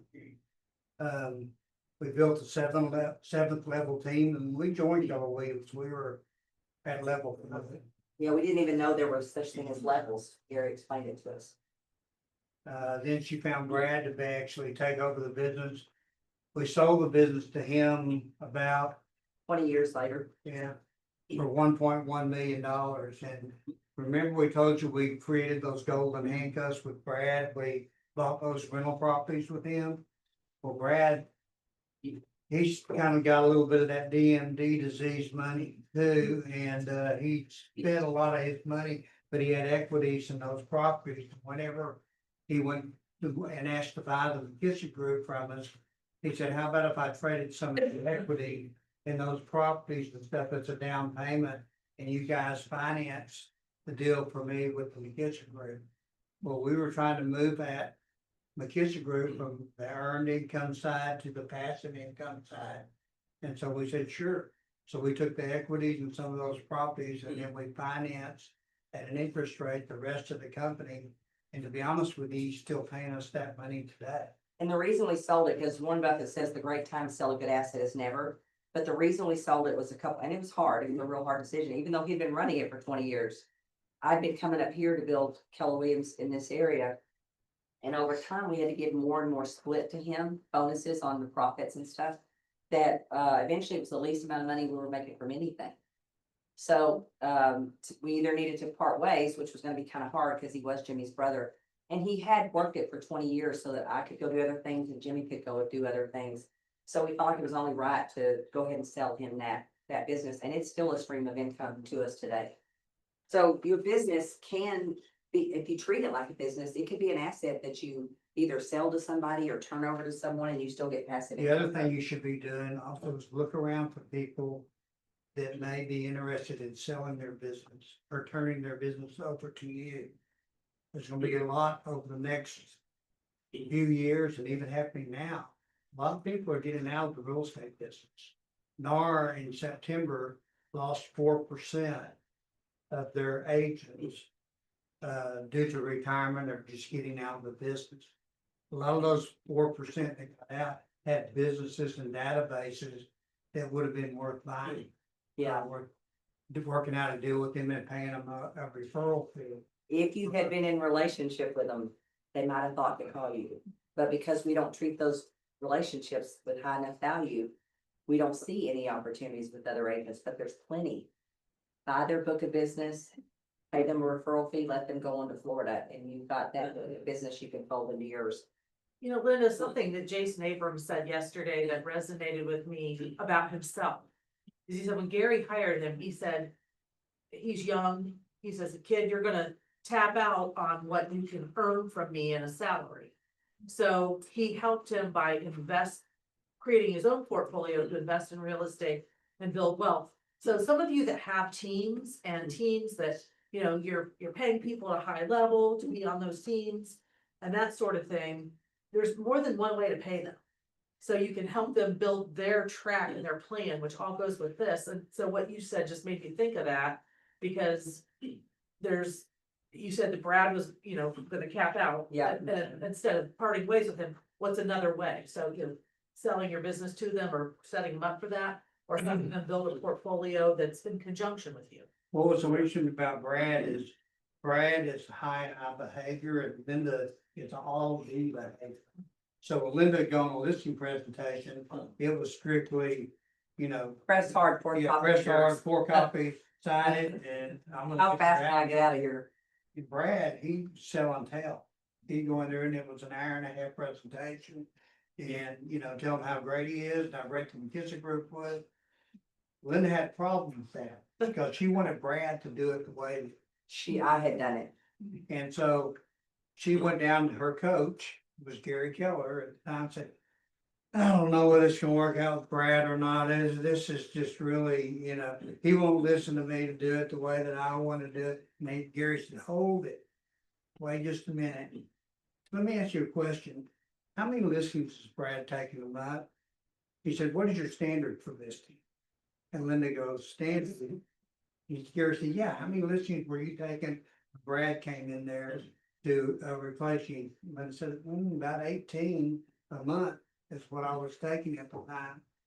And she said, well, how many is Brad taking? She said, 18 to 22, something in that range. Gary said, what do you care about whether he does it, or how he does it, as long as he's doing it and getting the results? And at the time, Brad, over time, he actually doubled our business from what Linda and I were doing it at, and he actually went in there, doubled the whole thing, so. Yeah, and I see a lot of agents, when they start bringing on people, they micromanage how they They do it, run 'em myself off. included. And Gary just had to say, do you want that job or do you want him to have it? Because both of you can't have it. And that honestly is probably one of the greatest gifts he could give a high driver like myself, because nobody ever does it fast enough, good enough for my way, right? And so you're always mad. And that's not a fun place to be, right? So it allowed me to go, okay, Linda, you need to just chill and measure the numbers and not micromanage how he does it. He's not you. But his career visioning told me that he likes to win at whatever he does. That's why you've got to master, if you're gonna succeed with people, master our career visioning process. You know, you get kind of upset with a lot of mega agents because of that thing called ego is really what drives their business. And a lot of those egos, what made those people successful. And so until they learn their lessons with the ego portion of it and are able to get control of their ego and stuff, it's really hard for them too.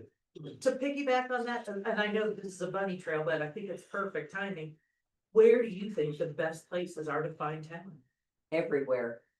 But when you don't know what you're looking for, or if I had you pull out your calendars, myself included, this is my one conviction of myself always, is I'm never spending enough time looking.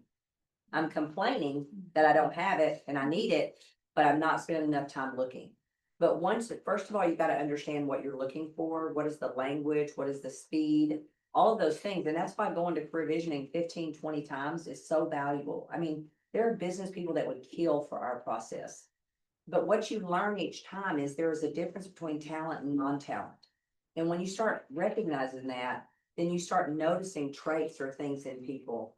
We got a girl from a gymnastics gym that Anna, his wife, said, hey, you need to go get this girl. She's running that whole front desk by herself. It was chaos around there, and she's like coordinating the whole thing. And making everybody feel great. So sure enough, guess what? Go up to the thing and said, hey, have you ever thought about, doing something different? And she said, yeah, I have. I said, can we talk? Got her information, told her back. She became our agent service. She started as our GoFee at one of our offices, moved up to our agent services. So you're always looking, but you don't even know what you're looking for if you haven't started kind of making your way into learning what is talent, how do they act, what's their speed, what kind of talent do you need for what role, those kind of things. And you guys are really blessed in where you live. Yeah. You have a massive university here that people fly from all over the country to come to.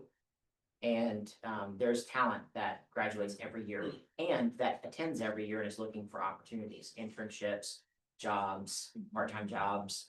You have an incredible opportunity where you live, for up and coming talent. And the great thing, Gary says there's 3 types of talent. There's raw, emerging, and proven. The great thing is all of that's raw talent. And guess what? Raw talent's the cheapest to buy. Yeah. Yeah, also potentially could have the highest upside over time. And you, those of you that were there yesterday heard Jason tell the story about how does Gary find talent? And my light bulb went off. What he does is he coaches people for free inside his company. He was coaching me when I said to him one day, I couldn't say this to anybody else, Gary, but I'm just not challenged in this real estate business anymore. I can't even believe I'm saying this. I finally got my business to making good money. I'm doing 200 transactions a year, but there's something missing. He listened for that. If you heard what Jason said yesterday, where he finds his bench is the people he's coaching for free. Well, he was coaching me. So when I said that, he said, well, let me tell you about a plan I've been working on called the 7th level, because he hadn't written the book yet. And I said, well, what is that? He goes, I believe I could help you find somebody that could step into your real estate business, and then you could go do some other things. So exactly what Jason said today, he did back in 1999. You know that Gary did the same with Jason. Yeah, same with Jason. So that's another reason why other realtors would be super important for you to pick somebody and mentor them along, even if they're with another company. Worst case is they're gonna join Keller Williams because you're helping them. Best case is they're gonna join your team because you're helping them. So there's all those opportunities, but what works for Gary Keller, a billionaire, is the same thing will work for all of us, right? The light bulb, I had never thought about it like that till Jason said yesterday. I told Jason on the way to the airport, I was like, that's exactly how Gary got me to come up to Ohio, Indiana, Kentucky, and build Keller Williams. He listened for that moment that I was wanting something different or looking for something different, and he jumped on it. So I don't know what, I always say, don't ever say somebody's not ready, because there's no way he could have looked at me and said, oh, you know what? She's prime. She can go to Ohio and talk all those people into doing Keller Williams. She didn't even know where Ohio was on the map. So don't tell him. But the reality is, don't ever assume somebody's not ready. I hear a lot of agents say that, oh, I would pay to put them on my team, but they're just not ready. If they've got the attributes, they'll get ready. They'll figure it out. Trust me, I cried every week I came up here until somebody said yes, but I figured it out, right? Which was in Columbus. Which was Columbus. Thank you, Columbus. You always have a place in the heart. So what about Hey, RV? Press, figure out how that we got into the RV park business. Yeah, but fun story time.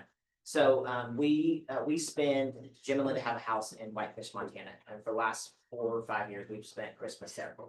So Christmas last year we're there, and I see Jimmy really, you know, you can tell when he's in his brain because he's got a pen and a paper and he's writing it. And so I'm like, what are you trying to figure out? Well, he talked earlier about selling his 34 vacation rentals in Branson, Missouri. Well, the way they did that is they did them in tranches. So tranche 1, 2, 3 over a 3-year period. And last year was the second year of that. And so a big pile of money was about to show up. And so when that happens, you have some options. One is to write a big fat check down to Sam and go on. Another option is this amazing thing called 1031 exchange. Okay, so we started thinking, and truthfully, I wish I would have had a little bit more of a heads up. It was happening in January, and we're figuring in December. We need, he needs to do something, otherwise it's going to be over $1 million on Sam. Okay, so we start thinking back on our Brett Tanner teaches a great class in K-12 Wealth, and he talked about sort of these assets you buy and never get rid of, meaning they're going to be great assets forever.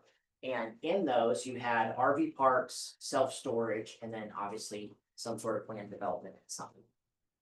And so we're looking at where, you know, we've never done a 1031, so first learning how to do that. At the same time, ChatGPT was just kind of like becoming a really big thing.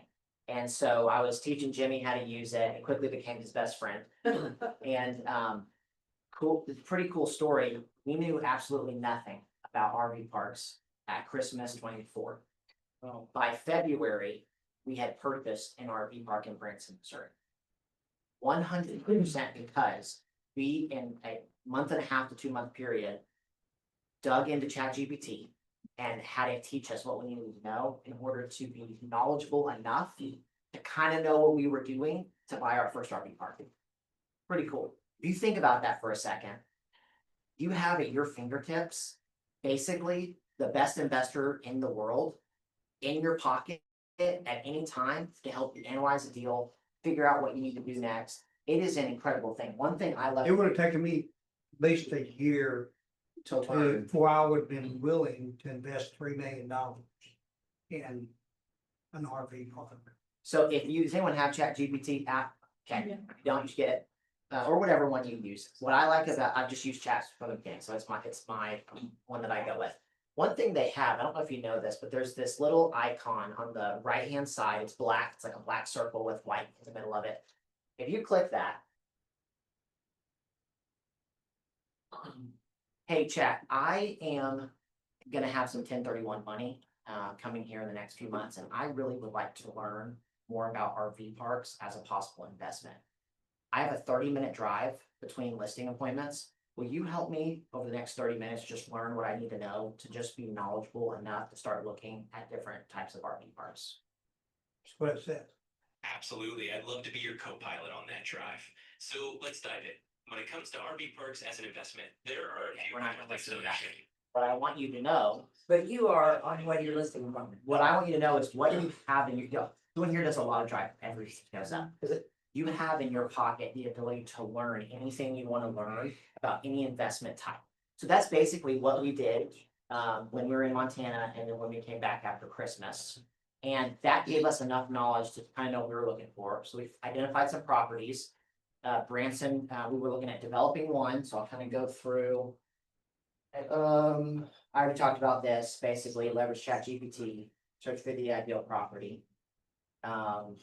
Why we picked an RV park. So here's a couple reasons why we picked it. Number one, growing asset class in real estate, increased demand for RV travel and remote work, and a resilient and growth potential. Basically, our philosophy was this: prices are continuing to go up.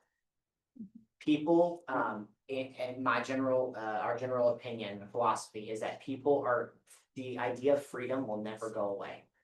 Freedom will always be desired by people. And so people are continuing to look for ways to get freedom in their life. One way, and you're seeing this with even young people, is the idea of buying a van and traveling the United States. Or people who are older, selling their $1 million home, buying a $500,000 RV and traveling the country. Okay. Do what? A diesel one. Yeah, that's right. Butchery. That's right. Real nice ones too. So our philosophy is that's not going away. The other thing is we've been in the nightly rental business. What is an RV park? It's a nightly rental with they're bringing the house, which is really nice. I love their bringing the house. They bring the house, so they. You don't have to clean It's it. Their their house. handle the problem. So that good. they do, right? And it's really a land play.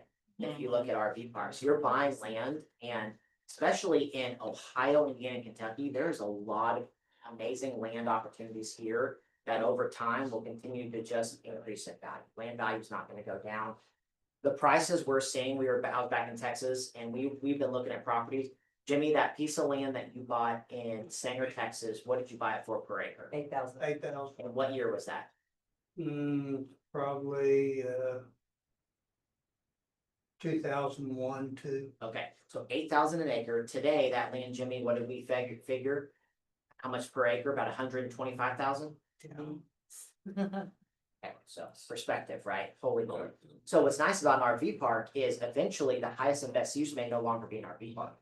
It may be a high rise, it may be, right, some sort of development. So it gives you this amazing ability to have flexibility with the actual asset. So the main thing though was we wanted something that cash flow. Jim and Linda are in a different place than I'm in. I love the idea of finding something that will be good for me in 20 years. I'm okay to wait the time. Alright. They're in a different place where they want something that cash flows enough that they get the money to. That makes sense? So different philosophy. RV parks have the ability to cash flow very well, and you can do value adds to increase nightly rates. You can do a lot of RV parks are converting to long-term living, and they're making really good money. So a lot of those things kind of factored in. Interesting things to note, there are different types of RV parks as we dug in. There's overnight or transit parks. There's destination RV parks. That's the one we own in Branson. People come to that RV park because they want to come to Branson, Missouri, and go to the Strip and go to everything Johnny Morris has built. There's long-term RV parks. This is one we've been actively searching for more.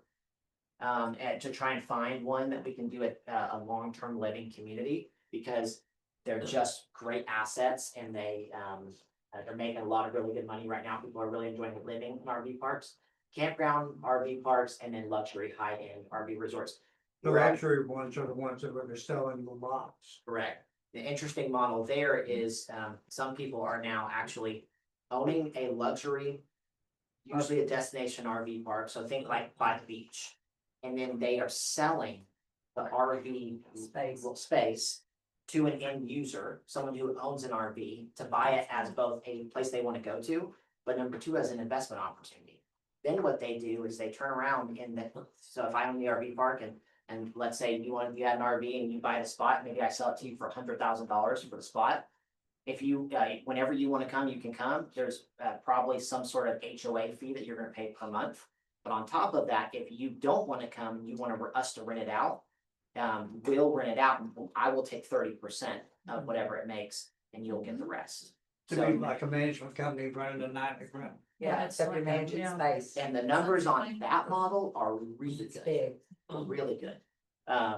We're actually looking at possibly doing a Margaritaville luxury RV park, as sort of on the higher end right now. Okay, what I want to show you though real quick is just the numbers on, I want to show you on how an RV park actually makes money. And here's why. Here's what I will tell you. RV parks investments take more capital than a single family home, obviously. It's a commercial type piece of real estate. Here's what I will tell you though. Number one, partner opportunities. And number two, we are actively looking to own more RV parks. So you may find something that you want to present to us and we would love to look at it. You can represent us and that may be an opportunity as well. Well, and two, there's a lot of people aging out that own these, that that they don't know about technology. You could go in, Gary's taught the Marriott way forever, where you go into a business that's struggling and say, hey, I'll come in, I'll turn it around for the Marriott way, 30%, because that's what Marriott did. They went into failing hotels, put their brand on it, put their systems in place and automatically earn 30% of the ownership. So those are options too. So I wouldn't let the fact that they cost money totally deter me, because there might be a situation where somebody would love to give you some equity Seller opportunity. finance, give you an Or equity seller finance. opportunity. Yep. Yeah, for sure. So obviously the biggest revenue generators are nightly rentals. The second are seasonal or long-term living. So a good example is our RV park in Branson. When we bought it, we have 54 pad sites. 20 of those people were living there long-term, which was nice in the fact that in the off months, because Branson is a seasonal location, they paid the bills. Right, so we make good money in basically 9 months out of the year, and the 3 that aren't as good, they pay the bills baseline, plus we make a little bit, which is nice. So you've got that, and then also you have other revenue streams like laundromats, propane sales. Some RV parks that are big enough do events. Some of them actually rent out fire pits instead of putting them there. They rent out firewood, store stuff. All of this makes up about probably 10% to 15% of the total revenue. These right here make up by far the majority, right? 80 to 90% of the revenue RV park. The other thing to note is from an expense perspective, one of the things we loved about RV parks is they're about a 35 to 40% expense ratio. Meaning if it makes 500,000, about 35 to 40% of that will be your expense rate, and then everything else will be net operating income. So it's a high margin business, which is nice. And good. Also, from a management perspective, it's incredibly easy, as long as the one kicker is you have to have for most RV parks, an on-site manager is key. Having that one person. But what's amazing about that is, for example, our RV park in Branson, we pay her $35,000 a year.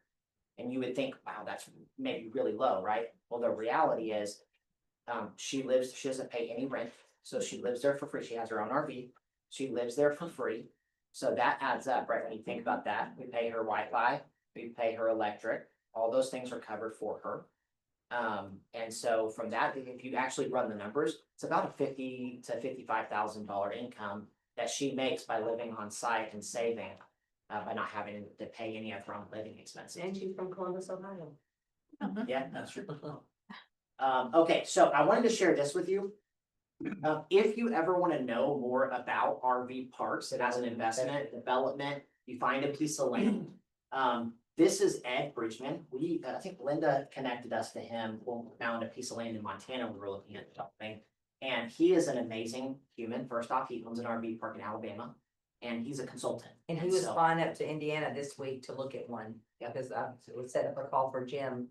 And he said, I'm going to Indiana this week to look at a property, so he's very much in the doing of it. Yes, when we talked to him, which was about 10 months ago now, the way he makes money is he'll do his first call with you for free to look at a piece of property. If you decide to move forward with it, and you want to leverage him, you pay him $25,000, which in the grand scheme of some of these developments, not that much money. For him to actually, he will fly out, he'll actually look at the demand, He'll have to lay out the whole. It does. help you lay out the park. He does the due Yeah. diligence. Due diligence, it's really nice, so he's a great resource. So you can see, we basically, our insight from the first one was Ed and ChatGPT. Really a good guy. All right, so we looked at all three. I want to show you real quick, just as a case study. But which, by the way, is a really good habit to have. When you need to know how to do something, the very first thing you should ask is not what I need to do, but who already has done this?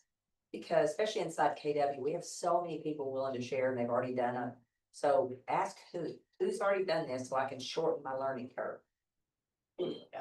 So this was the first piece we looked at. We were in Montana, remember when this happened? So there's this beautiful piece of land. Is it still for sale, Jimmy? Yeah. Gosh, it's the most beautiful piece of land. What's the That's, problem? the problem is the price, Right. so expensive. Plus, if Yeah. you're gonna develop from scratch an RV park, Oh, yeah. you know, it's expensive, it's money, right? And Otherwise- you've got to put in water and sewer on it. Yeah, so we looked at this beautiful piece of property and we really tried hard. We actually were under contract on this property. To buy it. Jimmy, what did we get this under contract for? Remember? 2.7 million, 20 acres. Yeah, 20 acres. And let's see, so this was kind of what we looked at. As you're kind of evaluating, like developing, this is sort of what you're looking at. You're looking at about 8 to 10 RV sites per acre. I might adjust that down a little bit. If you're looking at like doing a luxury RV park, it could be closer to 6, meaning less pad sites per acre, because people who have $500,000 RVs want a little more space, right? A little more space between pad sites, so they're not all squeezed in. And then obviously zoning is really important.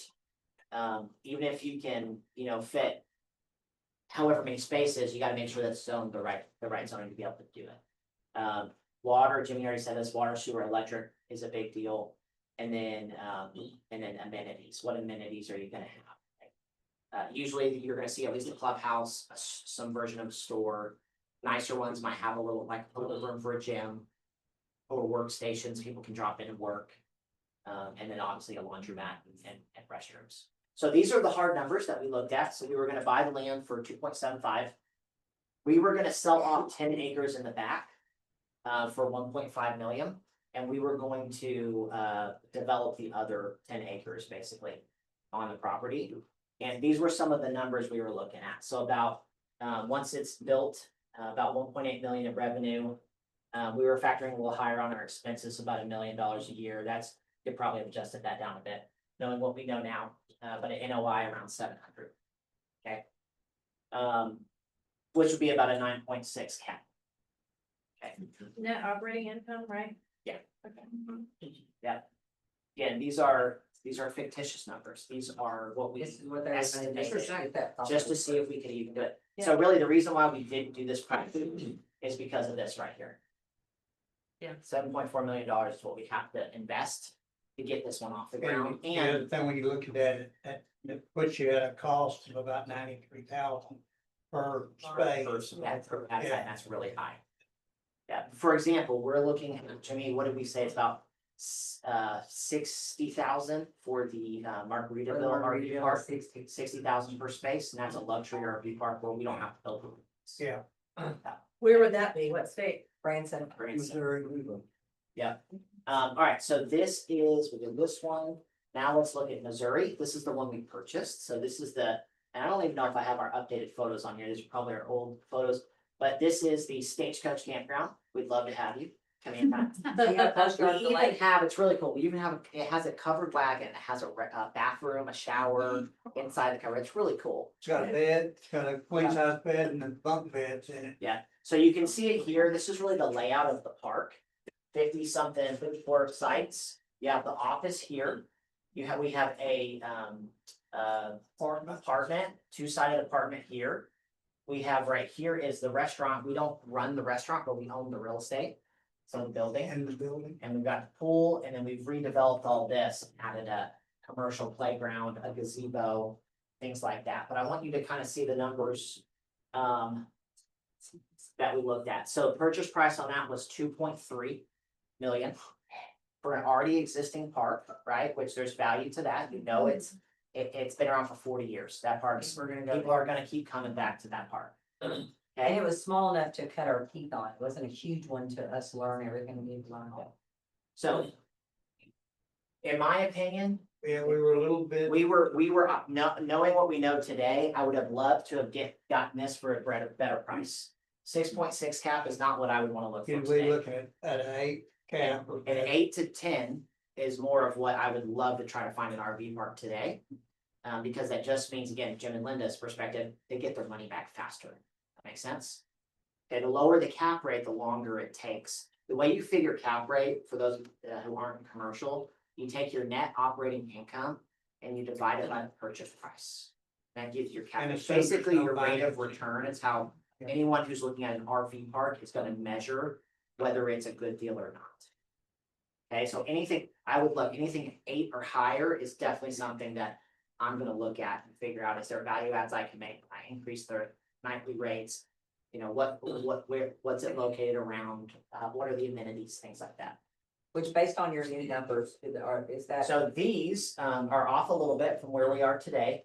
We'll do, Jimmy, about 200,000 in Yeah, a little NOI, a little About over. 220 this year. And next year, I hope to really bump it up, And last month, what did we make?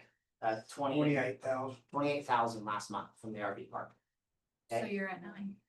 you what? So you're at 9. Yeah, but Yeah. they went in and Yeah. put some Yeah. improvements on. Yeah.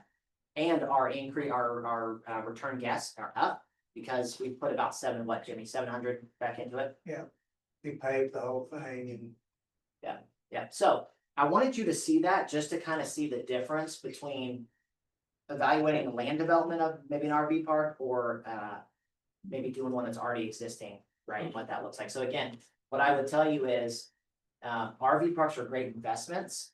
You might have to get creative, and this is something where I would highly leverage ChatGPT. There's an infinite number of ways to structure business opportunities, commercial real estate opportunities with owner operators or operators of those. And so what I would challenge you to do is, when you find an opportunity to meet someone who's looking to exit RV park or some other commercial, how can you figure out, just because of what the sales price they want, doesn't mean you have to just pay cap, right? There are infinite number of ways to structure it. You could do seller financing. You might structure it where you come as a partner and earn equity. I just want you to think, like, there are more ways than just upfront cash to get into some of these opportunities. 80% plus of RV parks are owned by individuals. The And they're probably aging out institutional market has not really attacked. this yet. There's only one company out there that, well, I think there's two now, that really does franchising in RV parks, KOA. They've been doing it forever. Yeah. Yeah, there's major opportunities for sure.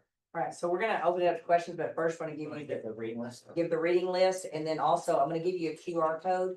And if you want to start jumping on the calls, they're free for everybody in our region. Once a month, you can ask questions if you've got a field you're looking at. If you just want to listen and learn, you can do that too. And then we might do one eventually for profit share too, for people that want to go to profit share. But right now, we're just doing investing. Everybody got a picture? And I'm gonna leave these. She'll have these, so you can always go back and get them from Dava. So now let's do some Q&A. What are some of the things that? Because you either have some limited beliefs you need help with, or you have some questions that are keeping you from going ahead and taking a step forward. How much money did you have after your first deal that you partner with someone, when you're buying your first one on your own? How much money did you have in savings before you could, Do it. take that, yeah? Yeah, at the time, I think what was bank, what was our first one after the ones with Lou? That would be something good. There was savings, do you have any savings?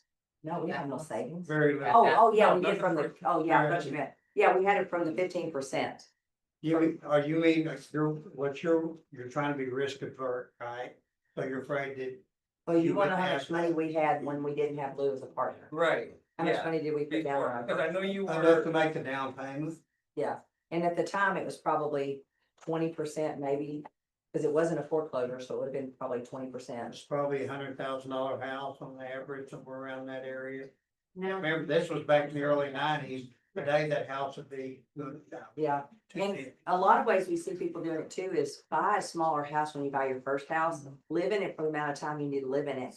That's what Chris did with his first house. You know, he did that twice. I mean, as a general rule of thumb, we sort of followed the Dave Ramsey model of 6 months of living expenses put away.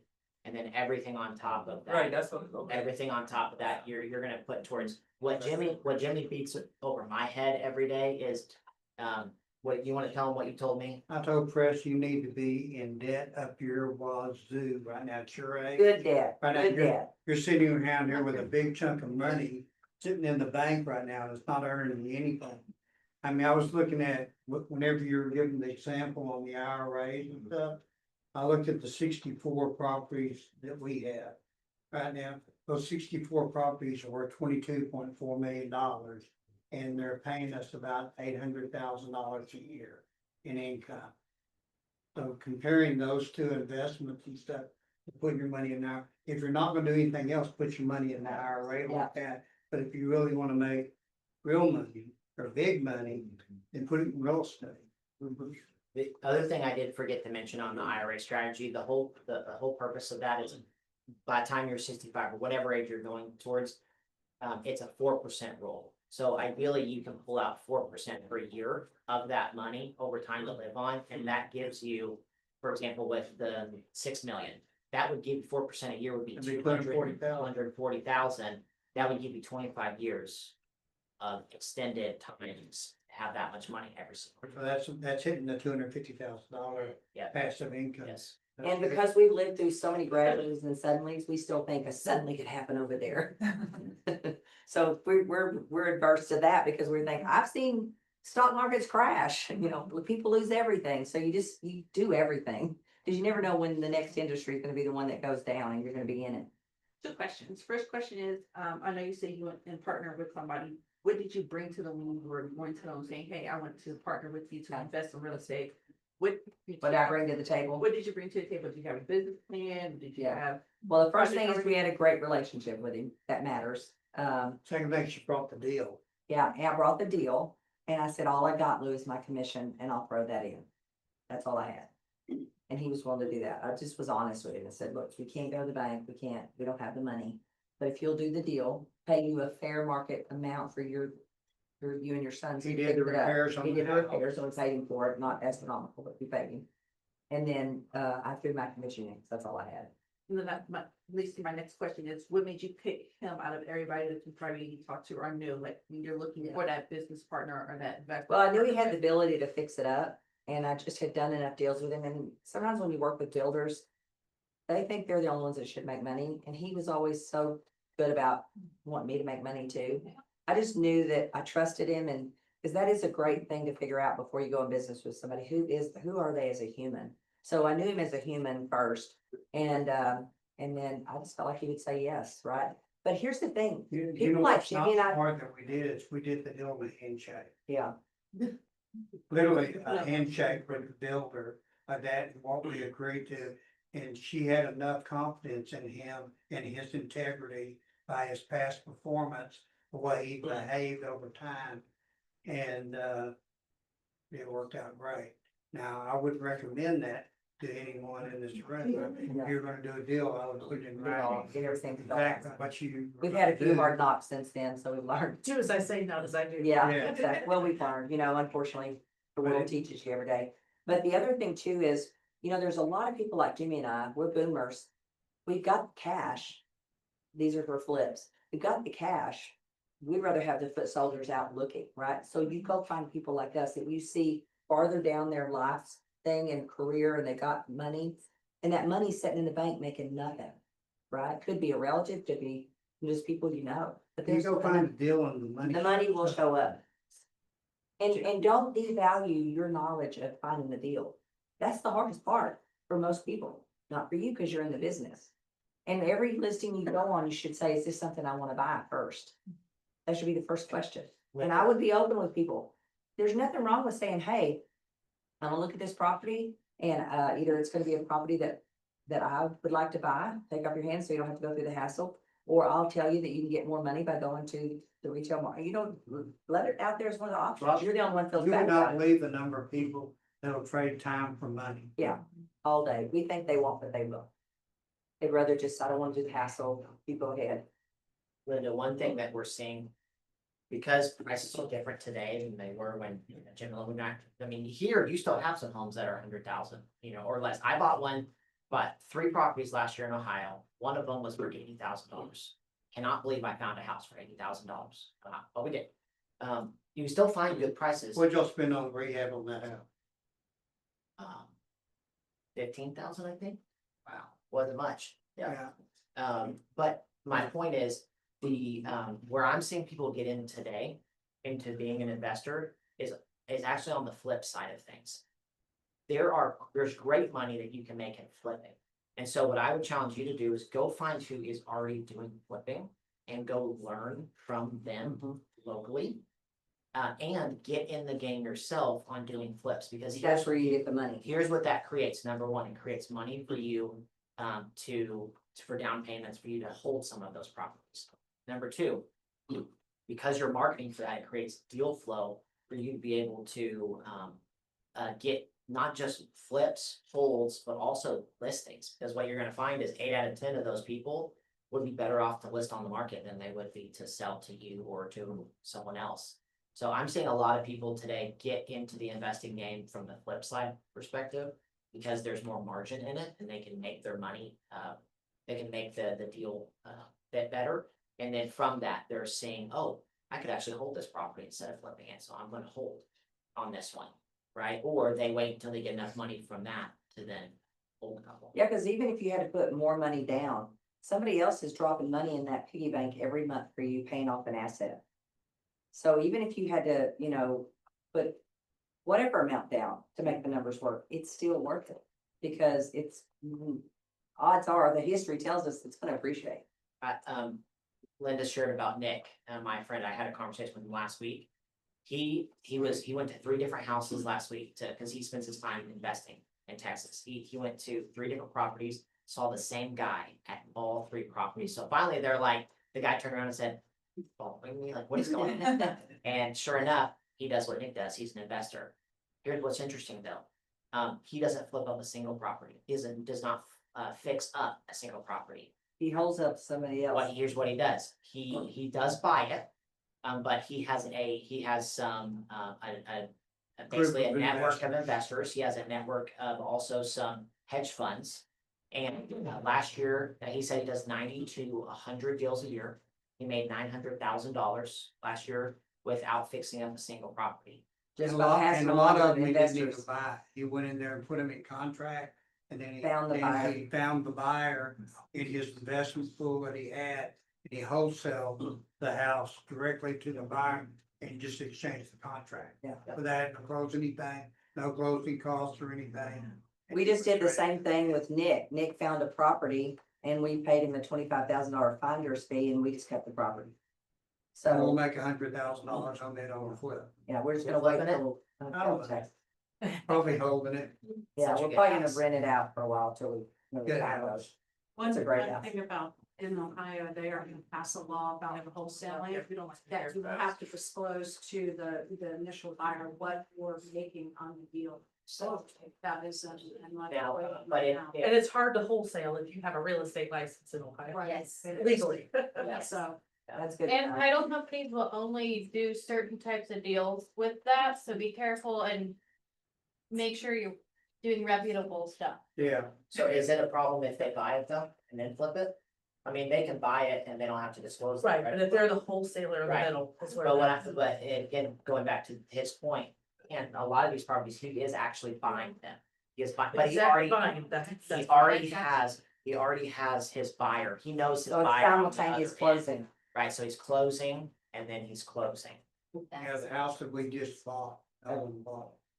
I mean, it never closed, Yeah, right, except for with the seller, right. and we were the one that closed it. Yep. That's interesting. Yeah, because in the eighties, people were doing a bunch of that stuff and they were doing some bad stuff. And it got a lot of people in a mess. So I'm sure that's fine. I mean, you guys come across an opportunity and it needs, say, 6 figures worth of work on it. Are you guys, are you guys going to lending for things like that? Are you doing like a performance to a bank to be able to get? You know, what. Before and now. Depends, if you can go get a 203B FHA loan on it, but that's a rehab loan, on there, that's your best go. You know, you can have 10 Fannie Yeah, buy the Mae, first 10 through Fannie Mae. or Freddie Mac loans and stuff like that. You can have 10 loans up to there. Those are gonna be your best interest rates. You can get rehab funds through them, for rehabbing the property. And then after you get 10, then you're gonna have to go directly to the banks, and with the banks, they're gonna be shorter term loans and higher interest rates. You know, when we started out in the early 90s, the rates were 7 and 8%. Every house that we bought through the MLS there, we were financing at 7 or 8%. Everybody's today like, Houses were better. that much money. That was a deal. I mean, back at that time, right? Anybody else have any other questions? Hey, guys, we just wanted to help you guys get on the journey to investing. You know, usually Linda and I would come to a room and there'd be 50, 60, or 100 people in the room that we're teaching to, and you'd ask how many people in this room on one property besides the house you live in, and we wouldn't have anybody raise their hand. Nobody. It was sad. And now we're seeing that really change. And just having you guys out here and giving you the opportunity, see, we're in the best industry in the world, kind of, and in the best place in the world to be in this industry. You guys need to remember that you don't have a 401k unless you make yourself a 401k. You don't have a retirement plan unless you make yourself a retirement plan. You're in an industry that can generate a whole lot of money. You guys need to take advantage of the opportunity that's in front of you and build yourself an amazing life. And if Linda and I can do it, guys, y'all are a lot sharper than we are. Y'all can do it. We thank y'all for spending the Well, time. at least you're not $600,000 in debt. Let's at least say that. Thank you. Oh, QR code. This is our free monthly call. You jump on it. We'll just do Q&A, honestly, so bring your questions. Sometimes people tell about their deals. We try to say, hey, what's a win you've had in the investing area? Because here's the thing.